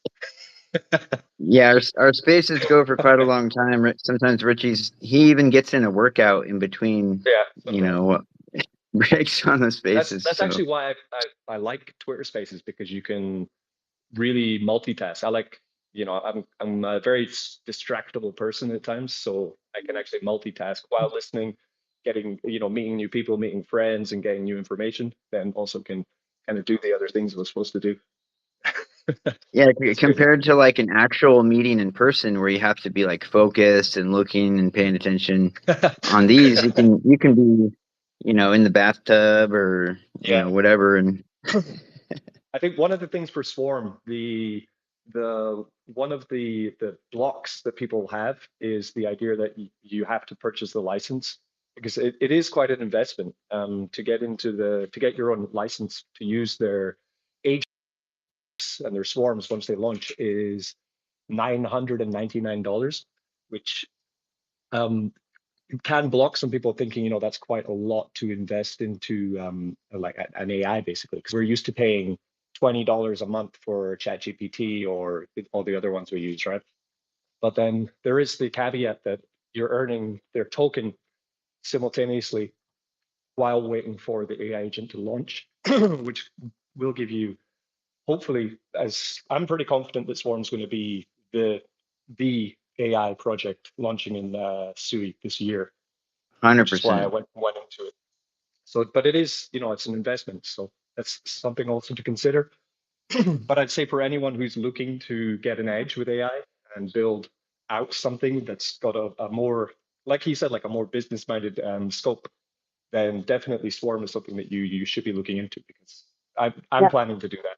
I think it's Doing it. amazing just the fact that you can have several different agents doing different things. I think it really does utilize all aspects of trying to run a business on chain, and the fact that everything is, like truth seeking as well. Like there's nothing hidden, everything's out in the open, there's zero discretion.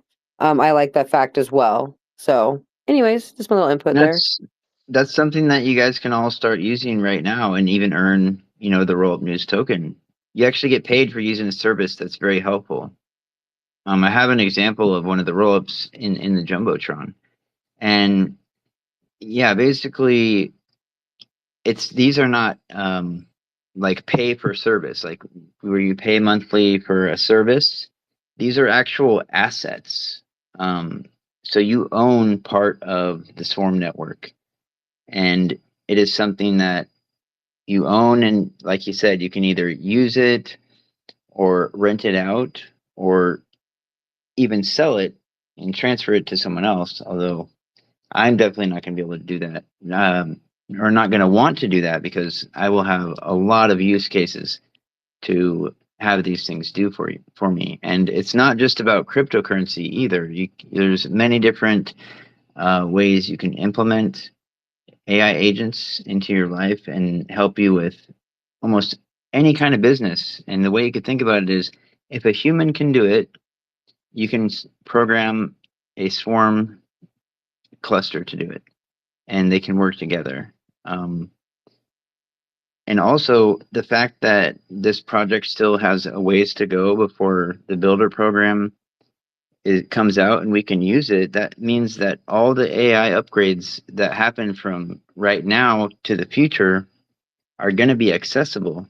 So there's actually going to be things you can do with them that we don't even know are possible right now today, because we don't know how quickly and how far AI will advance by the time they're deployable. And since they can always use the newest model, the newest ChatGPT, the newest Grok, it's going to have access to the best tools and be future proof. And more data is coming on Sui network, on Walrus protocol, and that gives it a whole different advantage. And on the other swarms agents that I looked up, you have to have your own like node at your house, like a really expensive piece of machinery with high powered GPU. These swarm networks, all the compute is done by Swarm Network and Sui. So you don't even need like a really fast computer or anything. You're just deploying these swarms from your phone or your computer, and then it does all that other stuff for you. And yeah, like Richie was saying too, the sooner you get a license, the sooner you start getting an airdrop of tokens every single day. So they kind of do a lot to reward early adopters, and it definitely still is early on in the project.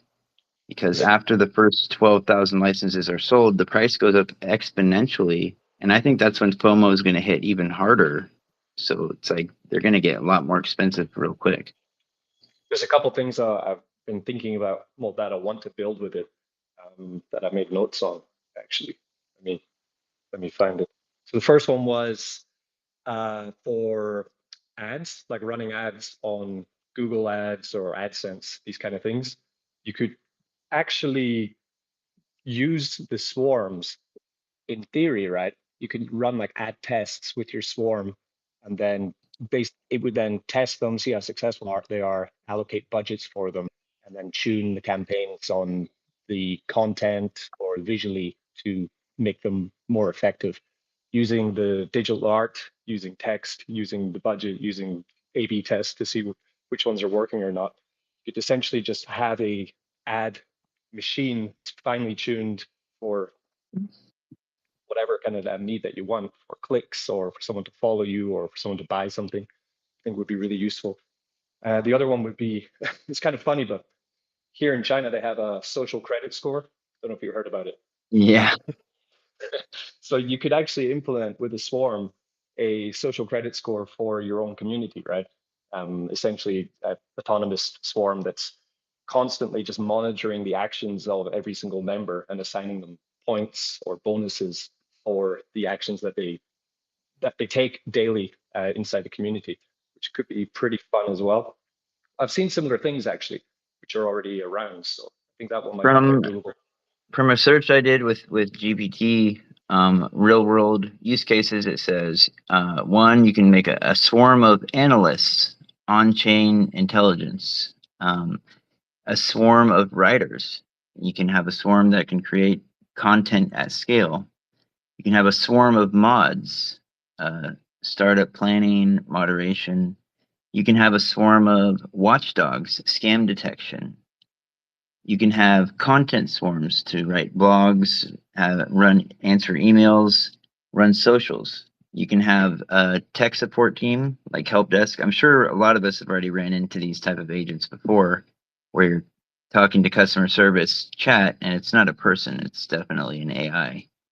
And then for real world business, there's research swarms. You can do competitive intel, which is kind of like what Richie was talking about. You can see what's working for other people and you can duplicate, what works for others. And also filing and task management, file organization. There's so many different ways you can program these things to do. It's basically like your imagination is the limit. So I'm already blown away by what AI can do already. So, once these get deployed, it will seem like really kind of black magic sorcery type stuff. I can't wait to see it in action because it sounds almost too good to be true. Some of the stuff it's capable of doing. I can't wait to see it.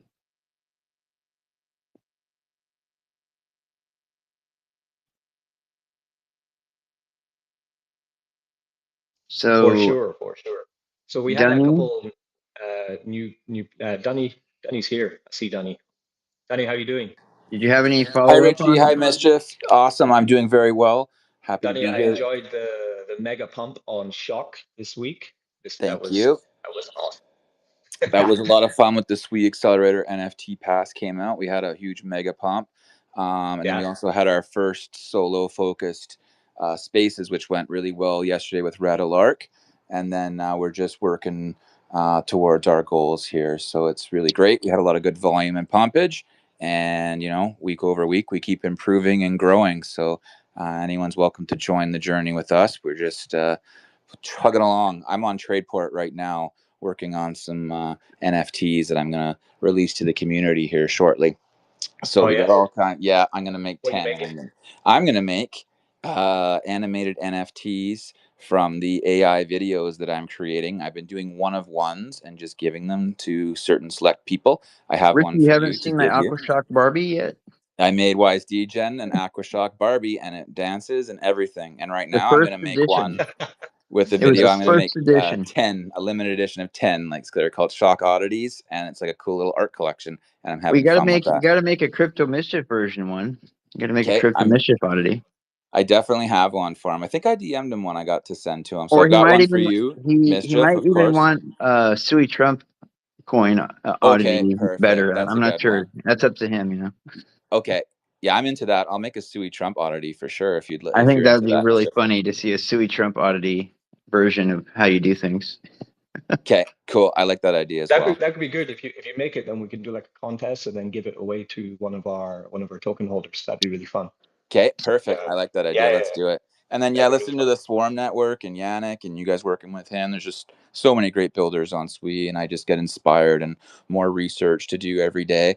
And then, the other last thing I wanted to say to Crypto Mischief is that I've been watching your channels lately, and we've become friends and buddies. But I remember like 4 years ago, I was watching this like obscure crypto channel, learning about BNB staking and yielding. And I'm like, that is the channel that I watched, this random channel. And then now it's all come full circle. So I learned a lot from you back then, and I'm still learning from you today. So that's awesome. That is great.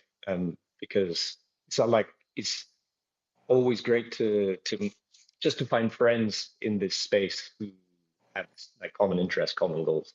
Cool. Yeah, I remember talking to Denny, and I'm like, yeah, you know, Richie does a lot with like BNB Smart Chain and Sonic and Ethereum Layer 2s, and like something jogged your memory. You're like, wait a second, Yield Farms. It was something like with Yield Farms, I And the believe. logo and your haircut and your good looking face. I was like, I've watched this guy. I've trusted this guy, and I'm glad I did. So that's awesome. It's so true though, because it's every like doing this for so long and you meet so many people, and it's always the best is when you meet people who have the same alignment of that is kind of philosophy of life and standards of community. And it's so easy in this space because there is, if someone does something malicious, it's very easy just to walk away from it or disappear and then just make a new avatar, then return, as someone else, and then rinse and repeat. I've seen this so many times. So when I meet people like yourself, Danny, who you just have the best intentions to create something that is community based, that is growing steadily and slowly. You have this lovely way about talking about your project, which I really like, which is just it's it's modest, and that's why I'm a shocker for life. Shocker for life, buddy. You're right Yeah, up there in the top 10 holders. I see you, and I appreciate it. It's And yeah, we're just chunking away each day, trying to improve on ourselves and just putting in the work. And then when I saw you doxing and doing your thing, I'm like, you know what? I want to live up to that standard. I want to have that accountability and that transparency. And it just makes it motivating and very easy to just stay in my lane and just do my thing. And the other thing that I like is if I'm honest and I'm open, then if I don't tell any lies, I don't have to like any tangled webs, or I don't have to exactly. tell any stories or anything. If I'm just open and you see it and I am what I am, like it, love it, hate it, whatever, at least I'm genuine and I'm there and I'm showing up, and I don't have to tell any crazy stories or keep any stories straight of where I put this or where that's going or who I talked Yeah, to with this, so I just realized I'm smart enough to know that if I just keep it simple and straightforward, then that's the best way to go about it. So yeah. yeah, This, awesome. I love the yeah. Thursday spaces here, and it's kind of a weekly thing, and there's just so many great people here. So I'm really excited on Sui. That's the way I've always seen it too. It's if you approach things with an honest outlook on yourself, and it doesn't matter if say even you tell a friend, oh, this might be a really good investment, make up your own mind, and it works, great. Then you feel kind of happy that someone made some success from it. If it doesn't work, then of course, that's it's not the best situation, but there's no I feel no guilt because just all the cards are on the table. It's the same as running a coin, right? If you just continue to do things in the way that you feel are right and are honest about your approach with it, then price up or price down, there's nothing wrong with that. That's the market. That's the conditions we live in. It's we're in a financial crypto is a financial business, so that's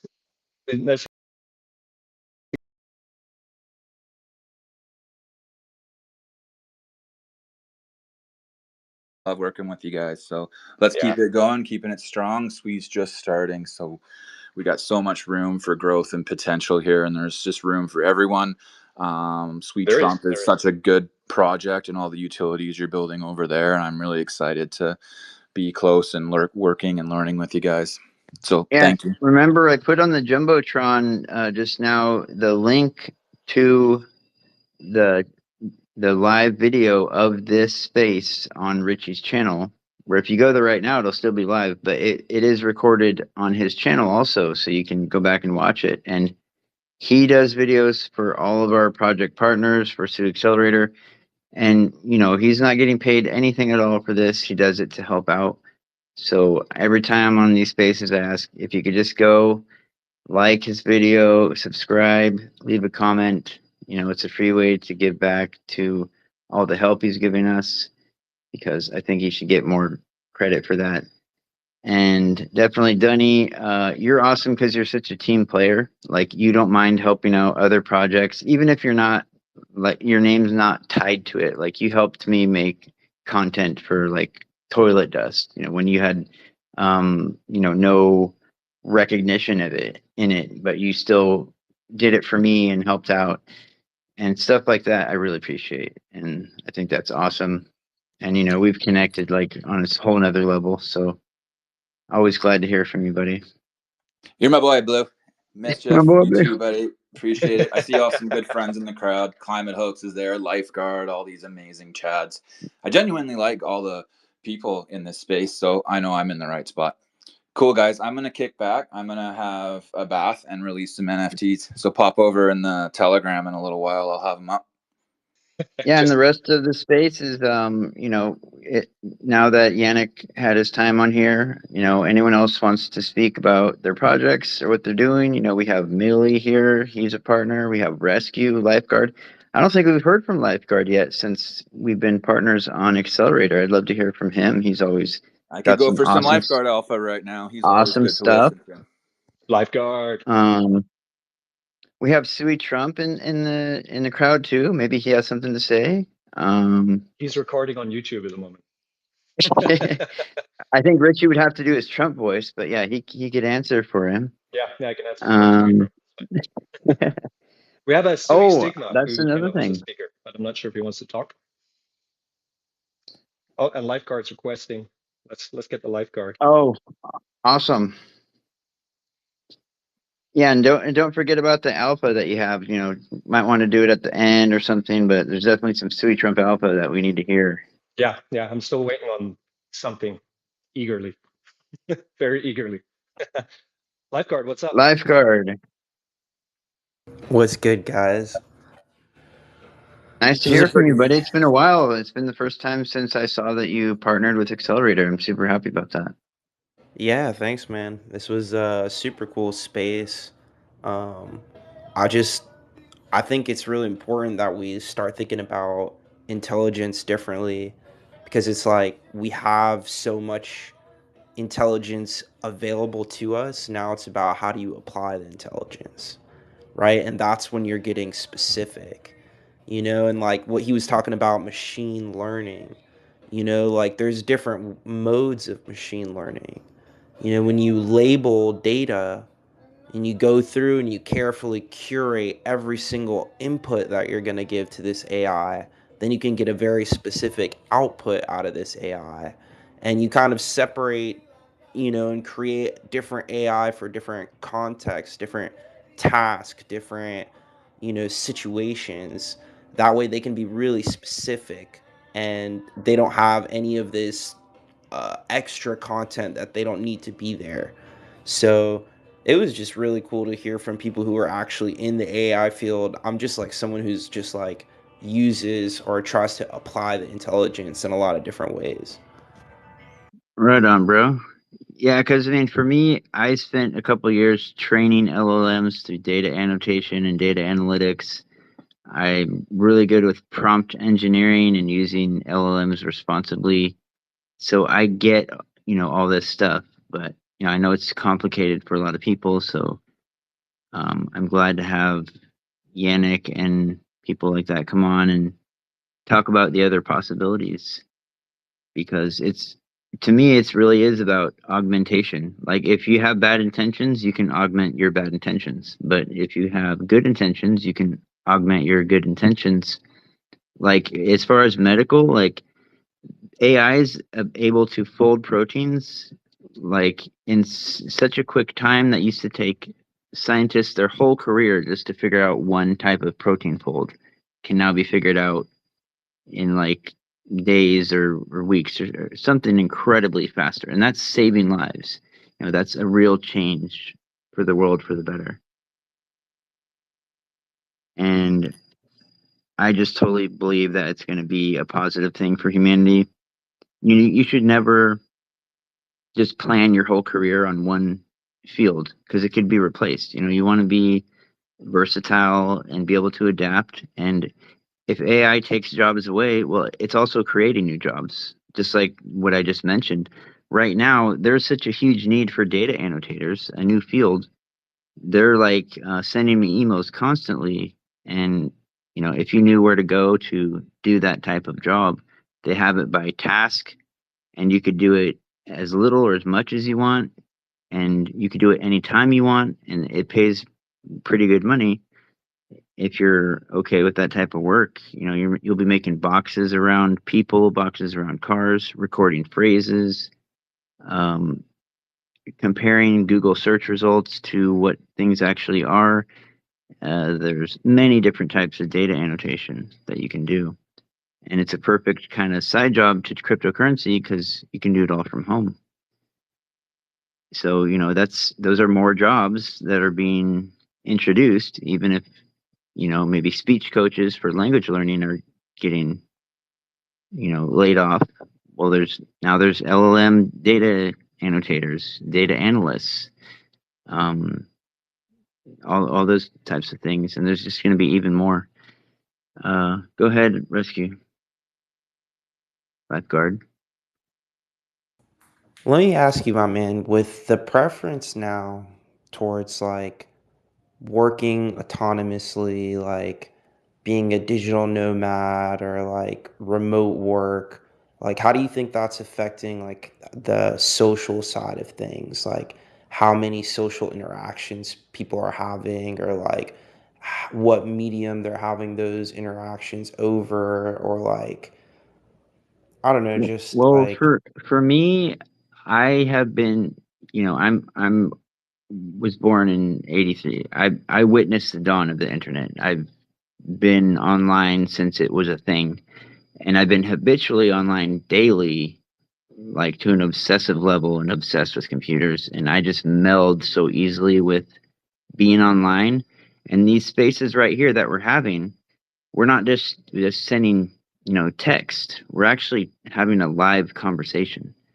So, you know, even though I'm not staring at people, I'm still talking with real people that I associate, you know, with who they are. And a lot of these people, I do know what they look like. So, you know, it is pretty real interaction for me. Um, and I like kind of being a nomad, and also having the ability to work anywhere I want. I could move anywhere in the world, and as long as I have internet, I can continue doing what I'm doing. And I like that independence because I have like 7 different backups. You know, I actually have a subreddit dedicated to showing people how they can earn money working from home, because I went through a lot of BS websites and stuff that aren't worth your time, and figured out the ones that are actually worth it. And it's getting pretty popular as of late. So if anyone's interested in that, you know, you can send me a DM and I can give you that information, since it's not really relevant to what we're doing, you know, on this live space. But I definitely was doing that for a long time before I got into crypto and this, because this was more what I wanted to do. It's what I love, and it's even more profitable as long as you do it properly, especially on this network, because it's definitely going places. I totally agree, man. 100%. So for the NFTs, it's been a week since we launched, right? Not just under, well, not even a week, like 4 days, 3 days. Is that right? Yeah, like three days. How's it going? Yeah, and they're Tell us about the NFTs. How did the mint go, and what's oh my, happened since the mint? There's a lot. Actually, there's a lot that's it's happened. been So it's Here's the catch up. I knew it was going to go well. Okay, but it's gone more than like way better than I could have imagined because the very first airdrop we had was Aquashock, and because not all 1,000 NFTs have been minted, it was a very dense, concentrated airdrop. So, it was a lot more coins than usual if they were all minted out because they get sent out evenly to all of the active NFTs.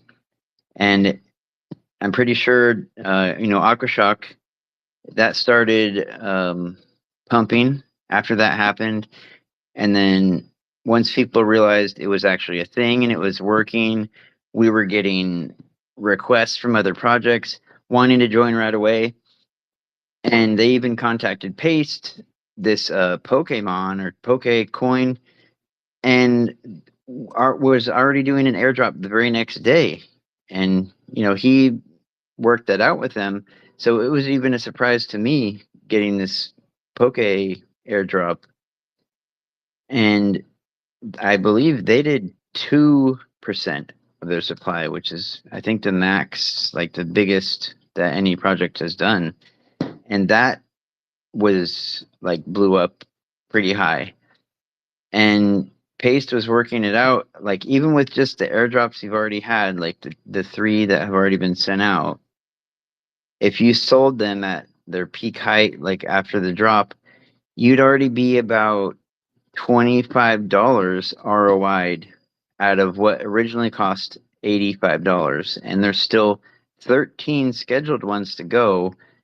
And then on top of that, all future partners, which we have a bunch lined up and already requesting to be partners, is going to be a part of it too. So the ROI is already guaranteed as long as you're not going to try and resell your NFT. If you're still holding on to it and you got it from the start, you are definitely going to ROI. And it's going to be continuing to receive airdrops, not just the ones from the partners we already had, but future partners as well. And one thing I wanted to explain to everyone too is that Accelerator, if a project wants to allocate coins to be airdropped to the NFT holders to get exposure, Accelerator takes nothing off the top. We don't keep a percentage for ourselves, and we also don't accept paid promotions. We don't do that if they're not willing to show integrity, some sort of KYC or verification, talk on a space also, speak to us, then we won't even consider doing any promotion with you. And also, we also help promote projects that we know are legitimate, even if they don't partner as far as allocating some of their coins or any other benefit to our NFT holders. We will still help and post or repost any projects that are doing good things that we know of. And, that's the main thing I wanted people to know is that we're doing this to help grow the community, to give people a chance to get their project known and spread out their part of their coin supply to 1,000 different NFTs once they're all minted of people that are more likely to hold on to the coin because since they're also our partners, we're going to go the extra mile. And like me and Denny can make AI video content for you, AI memes. I will make subreddits for you, TikTok accounts for you. We can do telegrams for you. I'm making a custom chat GPT called Sui GPT that's trained on my model that I've been training for a long time, as well as a lot of information about Sui that's not necessarily ready or available on the internet, because you can make a Google Doc that's readable by ChatGPT, even the custom ones, and I can update that doc with information, and the Sui GPT will be able to pull information from that doc to answer questions and always have the most relevant insider, brand new information all the time. And I think that'll be something cool too that everyone will be able to get. So we're trying to add so much value to this 25 Sui cost that it's undeniable that it was definitely something you get more back than you invested in, because that was important to me. Yeah, you still have the Sui Trump airdrop to come as well, which is, what did I say, 1%? Was it 1% Yeah, of supply? 1%. So currently 1% of Sui Trump supply is what, $3,600 worth or something around those lines. So that would be a nice and beefy airdrop when we And agreed to when to send that one. I want to yeah, time it right though. and by the time, yeah, we're definitely going to time yours right, because I think with the farm, Yeah. that could be an ROI in just that airdrop alone if it goes where I think it's also going. an immediate way for people to join the farm, because they'll get Sui Trump. They'll be like, oh, I got some Sui Trump. I'll put it in the farm. I'm going to earn some passive income from it at the same time. So this is Yeah, that's a and then double whammy. we'll start burning it. So it's That's good. amazing. Yeah, today I wanted to put the website out, but I'm still waiting for the development team that I work with are about 5 hours behind me in time. So I think they're sleeping right now. So basically our landing page, pitch deck, white paper, technical docs for our next development for Sui Trump will be out within 24 hours, essentially. That's how close we are. We spent the last 2 weeks fine-tuning the final, the most intricate parts of what we're building. The yield farm is, of course, how sustainable we can make it. So I've spent the last 2 weeks making sure that's extremely fine-tuned and perfect to how I see a yield farm should work. And then making up the white paper and the pitch deck to clearly show everyone who might not understand how to yield farm what you can do with the farm and how you can use it to earn passive income with Sui Trump, of course, but also with blue chip Sui coins and our partner coins as well, which we will be bringing into the farm to offer their communities rewards as well. It's the whole scope of it. And I'm really excited that it's all together. And That's the main thing I wanted to get across, is that you finally passed that last hurdle, like that last thing that was really keeping it up. That's been solved. So like the rest of the process should just be fairly simple, straightforward. You crossed that emission token calculation and all that. Well, there's a couple things with that, because there was getting the calculations finished and that I'm happy with, but then also talking to, because the team I work with, there are 4 people in the team. One of them is the team organizer in their office. Then they have the main code engineer who just recently started coding with Sui. He was working with EVM before. That's why it's taken longer than I think it should, but I don't want to push him, I don't want to whip him too hard. But basically, when I told him that I want to improve the emission model, as a professional, I guess, is what's going to happen is, well, he said, well, that means it's extra work for me. So therefore, we're going to have to work out some kind of deal. So started out a deal with him last week for him to make the changes which I want. Because I told him bluntly, it's like, if you don't make the changes, I'm not going to launch it because I don't think it's going to work. So I would rather not launch it and find another team and waste money on using him, or fix the problems, because it's that important to get something fine-tuned to how the person in charge of the project thinks it doesn't work, then it shouldn't work like that. So I got my way in the end, which is good. And then from that point, it's just figuring out the fine-tuning the other parts for how we want to raise the liquidity for it, how we want to bootstrap the initial opening of the farm, how can we attract partner coins, of course, but also partnerships inside the Sui ecosystem, which is really important. So that's all ready to go. So I'm waiting for them to essentially press the button and make the website live. Then I can start filtering people to it so they can check it out and see what's actually coming. I can't wait, because we've been talking about it for so long to actually show, because some people are even asking in DMs, are you really building something, Richie? Or is it just talk? Is it really coming? I'm like, it is coming. I know. It's just taking ages. It's going to be an epic day when it's finally like, here it is. You can actually use it and get victory token. It's happening. Exactly.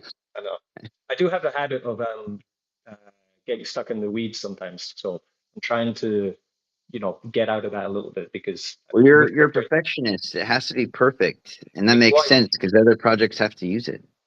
but then code has to be perfect. But I think the other parts of planning, I get stuck in the weeds, like launching, time to launch, announcements, these kind of things. I can sometimes get a little bit too obsessive about it. Whereas, I mean, look how you launched the NFT collection, right? You made the NFT collection, then you announced the date. The date was a couple of days away, and then you just went for it, right?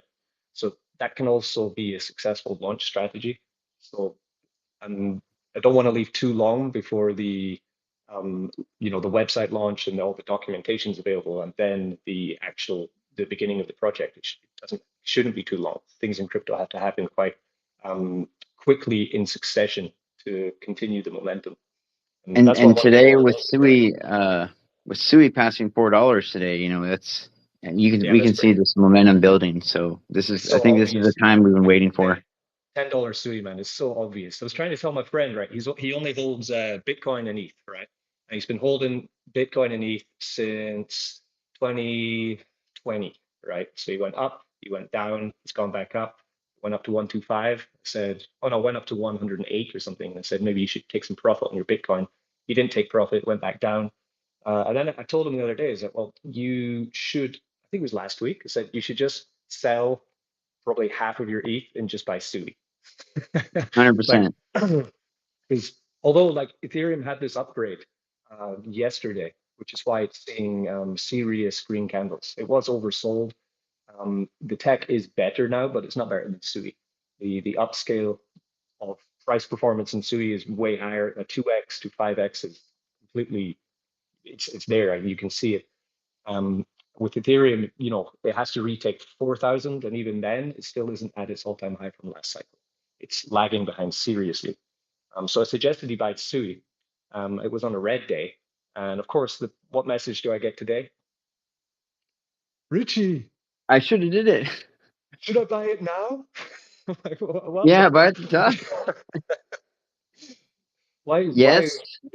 No, well, this insistence always to look at CoinGecko on a green day and then buy the chart. I don't know. I Yeah. never shake that out to some people. It's like, no, you buy it when it's red, when everyone thinks it's not going to work. That's when you make the investment. I know that with us, it's like when it goes down, it's exciting. The last big purchase that I made was when it hit $1.86 recently. That was Yeah. huge, and I had actually a lot extra Litecoin stacked up to actually invest big in that. That was huge because $1.86, it's already more than double that. If it's at Yeah. $4, and that wasn't even that long ago. That was like within a month ago.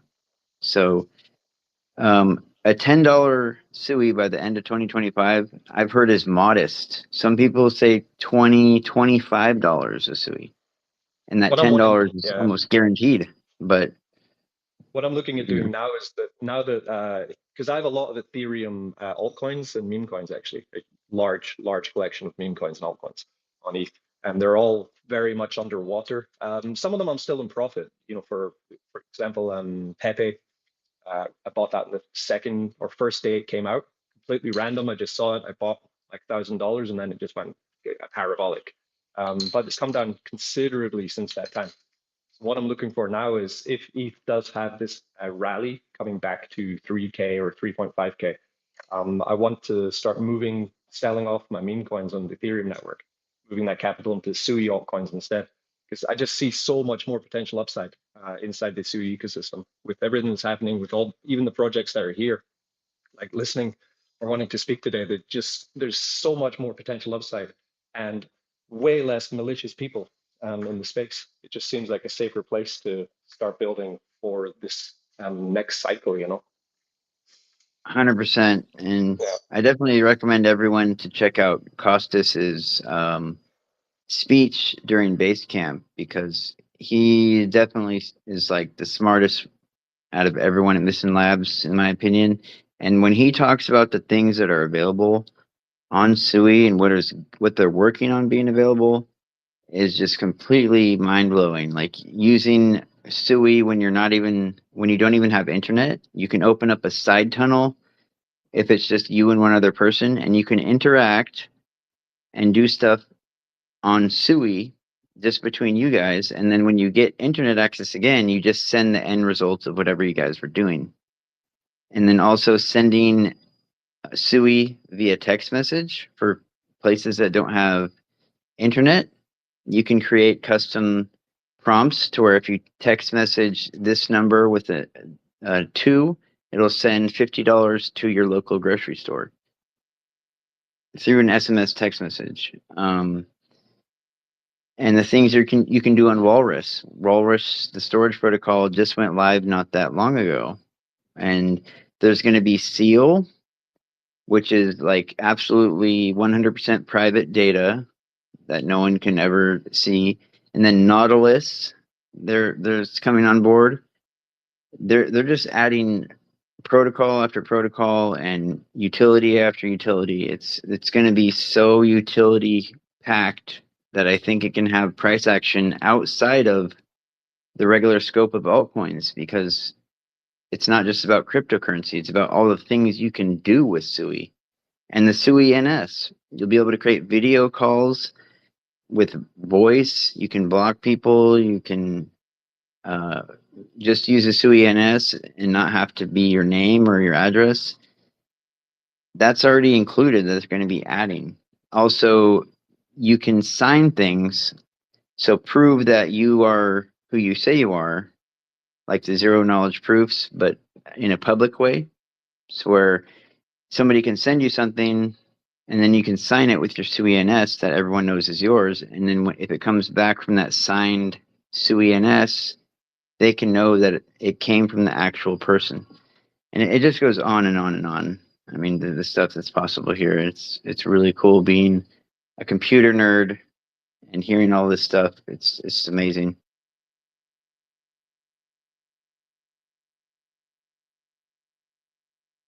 Anyone have anything else they would like to ask or talk about?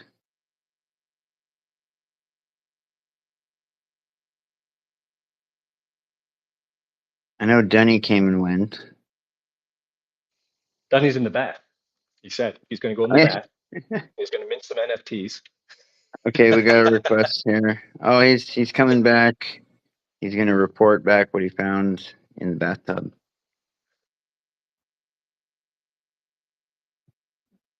X. Come on, X. Man, I wish I could fit in my bath. It's one of these things about living in China, right? All baths are designed for the average height of the Chinese person, right? I'm 6 foot. Oh, I go in the really? bath. Yeah, I go in the bath. My legs are poking out either side, or it's the most uncomfortable experience. Just I've never found a bath in the entire of China which can fit a. Because to be honest, in Scotland, I'm a slightly above average man, slightly. But here it's just so yeah. I'm imagining Yeah, Danny in like a giant bath, North American sized bath, you know. Texas size. Everything's bigger in Texas. Yeah, exactly. I'm trying to approve Denny, but it's just not. I'm pressing, nothing's happening. But I'm trying, Denny. So actually, the Sui Accelerator NFT was the first ever NFT I've purchased on Sui. I was looking in my wallet actually. So I'd never used them before. I've been too burned on NFTs in the past. I was just concentrating on coins. But I got that NFT, and then looking at the Suicide Social Club's NFT collection, and quite like them actually.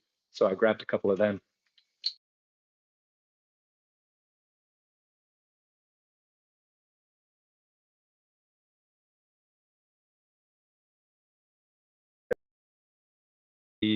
The Suicide Social Club NFTs, they're quite nice. The designs are good. They look quite unique.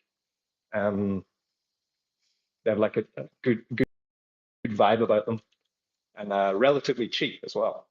So huge upside on them, I think. Got 2 requests. Mortal.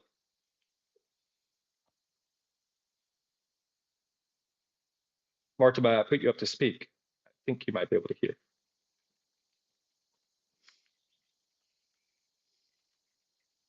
No.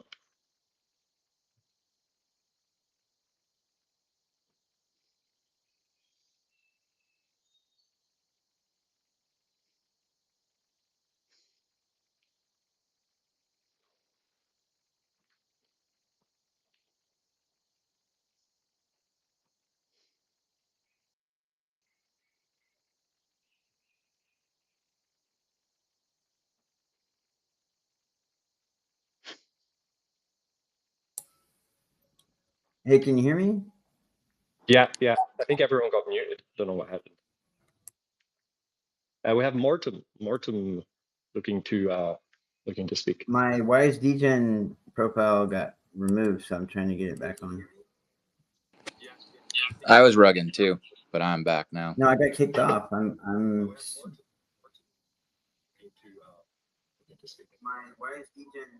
profile got removed, so I'm trying to get it back on. I was rugging too, but I'm back now. No, I got kicked off.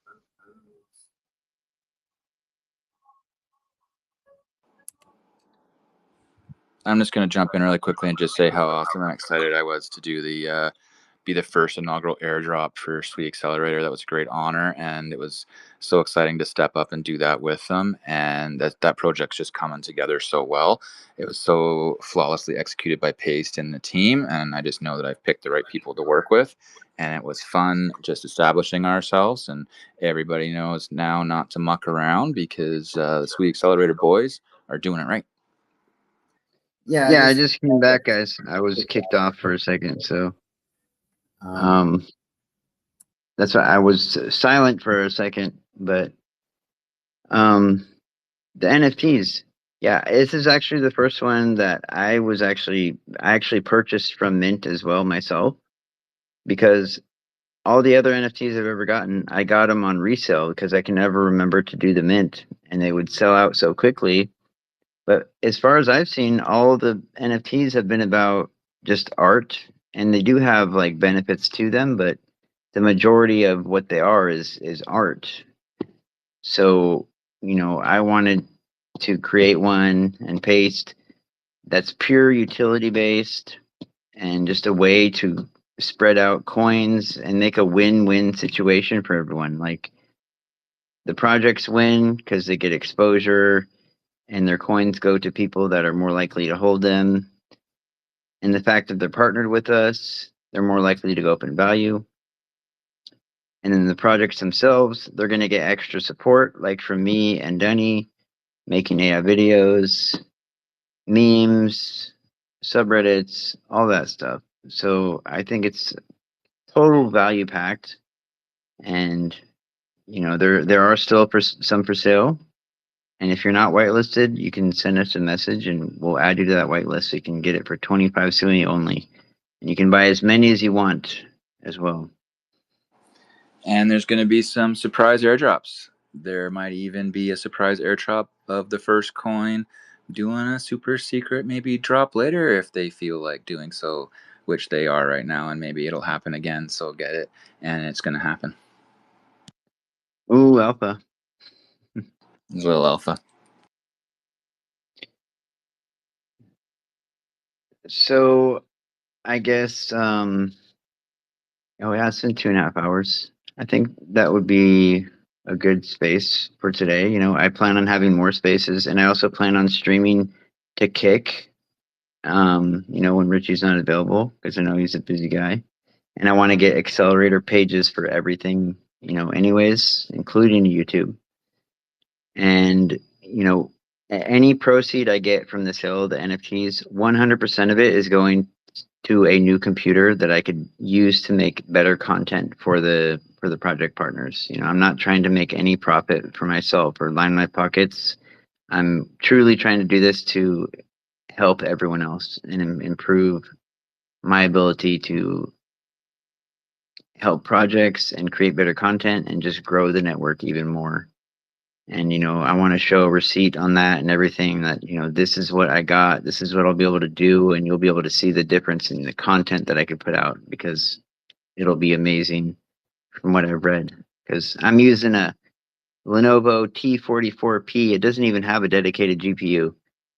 And, to do the kind of things I want to do, I need to get a full, Lenovo ThinkPad P16 13th generation Intel Core i9 with the RTX 4070, 12 gigabytes of VRAM. And I know that's not the best and the latest, but for what I want to do, for what I want to accomplish, it's more than enough. And it's also Linux compatible, which I like. It's compatible with CUDA and Stable Diffusion. It's just not so much a gamer PC, which I don't do anyways. And it can handle streaming very well. I got And a Mac I Mini can't wait. Pro like a month ago. Unbelievable. It can edit and render videos while live streaming and everything open at the same time, and just chug away without any issue. It's unbelievable. Never seen this from a Mac before.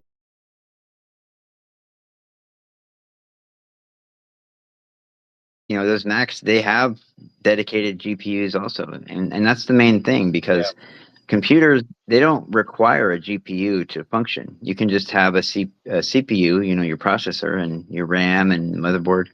GPU is not required, but that's like the most expensive part of a good computer setup is the GPU. The price was That's one And thing cheap. that's really cool. Like $900 for this thing. I couldn't believe it. You need a screen, of course, because it's just a box, but it's an absolute beast. oh, okay. Yeah. Yeah, I'll check and that I'm out. getting mine from a Lenovo. It's from Lenovo.com, but it is refurbished. But it at least comes with a guarantee, because they're like half the price, and it's like, you know, last year's model. So it's a huge savings, because you don't need to get brand